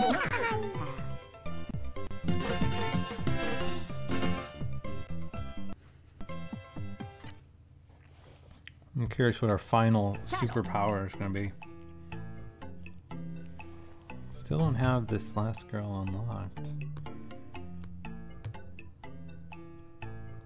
Alright, where's the magic fruit portal though? Alright, so over here.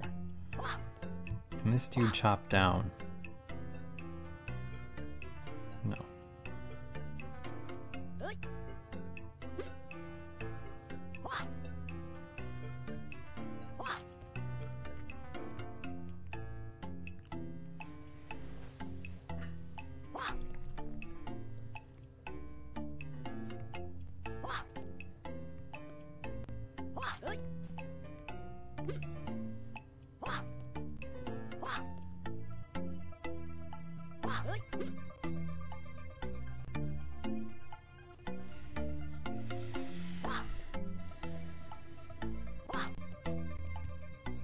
Hopefully I can unlock the final member of the Fantastic Four here.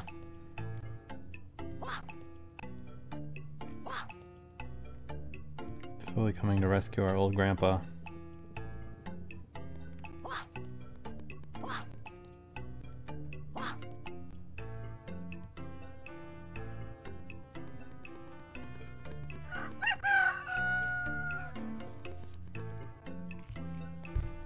Toss this fruit off this way.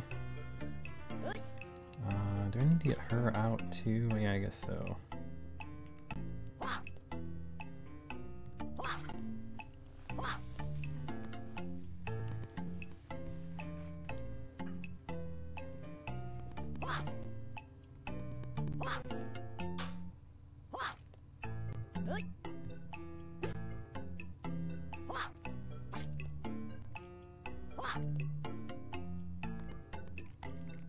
Okay, everyone.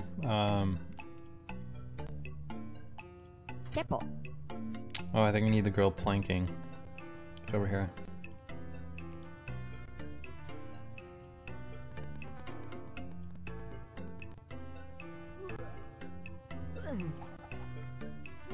Plank, please. Okay. Oh, no. Made you planking.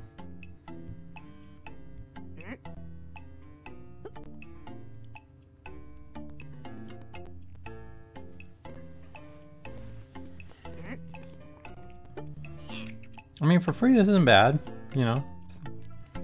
Silly little puzzle game with ads in it, like that's okay.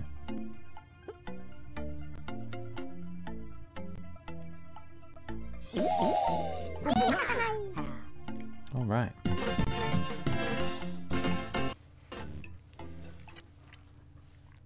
All right, let's just go one more, see if we get the last girl. If not, yeah. All right, let's check out Zombie Gunship Arcade.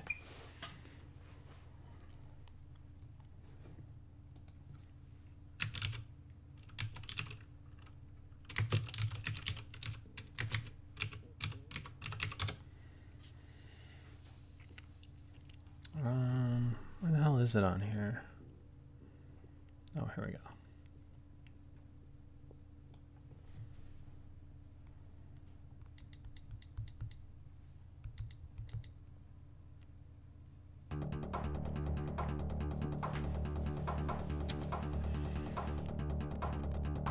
Okay, let's see.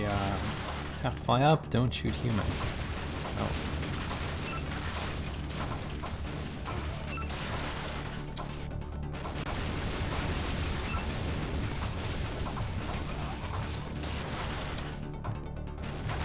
God, you really have to kind of, this is tricky, you really have to like plan your altitude. Oh man. Alright, so surely I can get by at least one dude. Alright, so that's one human. Oh,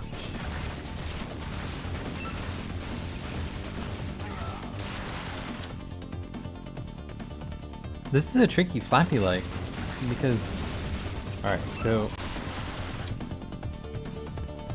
you have to balance, you have to balance your shooting with where the humans are.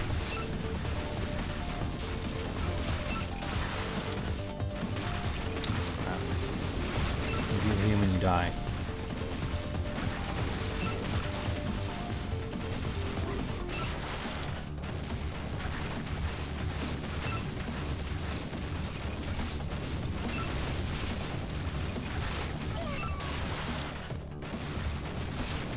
It seems like you kind of want to stay in line with the buildings.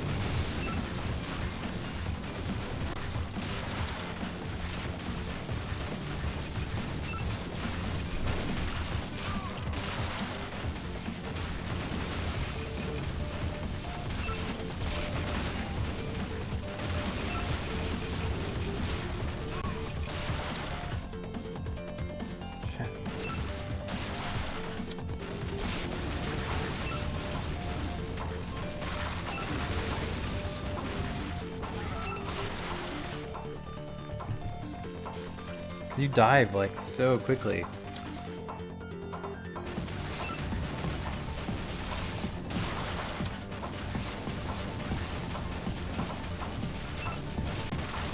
So far I've been able to pass 2 humans. Let's see if I can.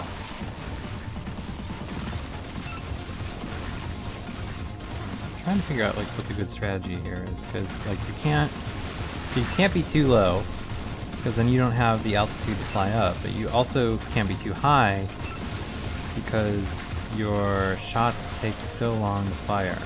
Oh, that was another 2 human run.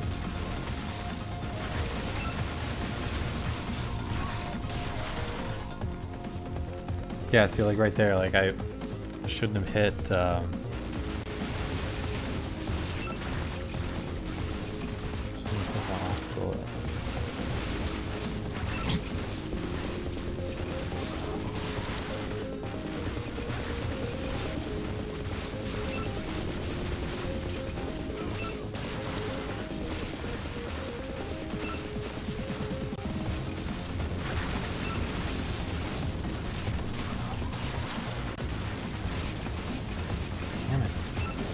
The way that these are paced makes it like really hard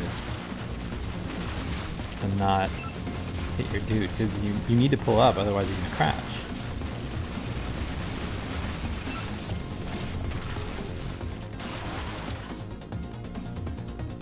It's not like you can get any kind of like that death there. Like if I would have shot, I would have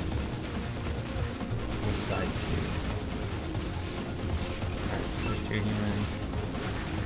3. Alright, doing better. Ah. Let's see. So me and the 2 developers, well, not doing great on the leaderboards here.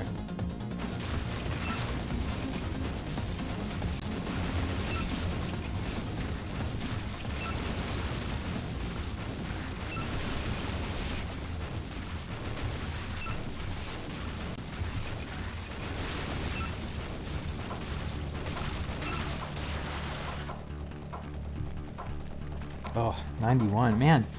I don't know how I'm ever gonna get 308 or 202. Like those are so high. Oh wait, no, I don't want to raid. I want to go back.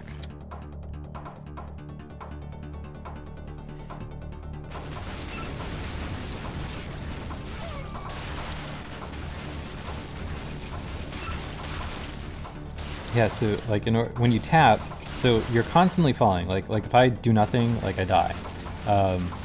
So you're constantly falling, and in order to fly up, you have to shoot. But so it's like this really kind of interesting opposite reaction thing, where like you need to gain altitude, but at the same time, like you need to time your shots to do these crazy dives where you're not hitting the humans, which is really difficult. Like surprisingly so. Like you're watching this and it's probably like, oh my god, you just stop shooting, but you can't stop shooting because as soon as you stop shooting, you start diving. And then like there's that, and if you get too high, it's like you're basically gonna hit whatever humans are around anyway, just because your shots are taking so long to hit the ground.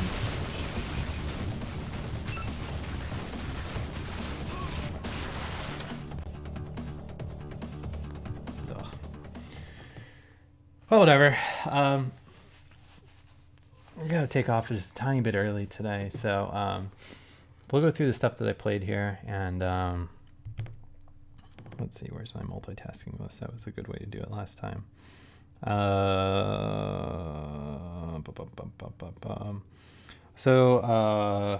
Botanicula, or however you pronounce it, I'm not sure. It seemed cool. Like it definitely seems like it has promise, especially if you are the kind of person that really likes kind of like weird artsy point and click adventure games. A lot of it for me was definitely just like click hunting, but I don't know, like I could be missing something and not having the sound or whatever, because I didn't really know what I was supposed to do. And like as you can see, like this screenshot that we're stuck on now, like I don't know what I need to do to get this key out. So Gearjack Black Hole was a pretty cool little endless runner game. I think it's free, so like I don't know why you wouldn't give it a try. It had some like weird design choices in it, which maybe makes it stand out a little bit, but anyway, I don't know, it's worth checking out, I guess. So Super Frog HD, I don't know where this game came from, but it was a pretty disappointing platformer. I mean, like I've definitely played better.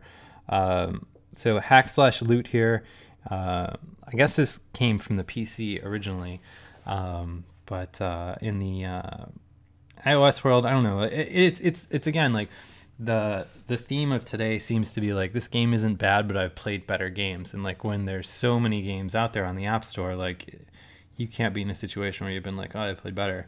It seems cool, but you know, like it's not going to replace my roguelike sort of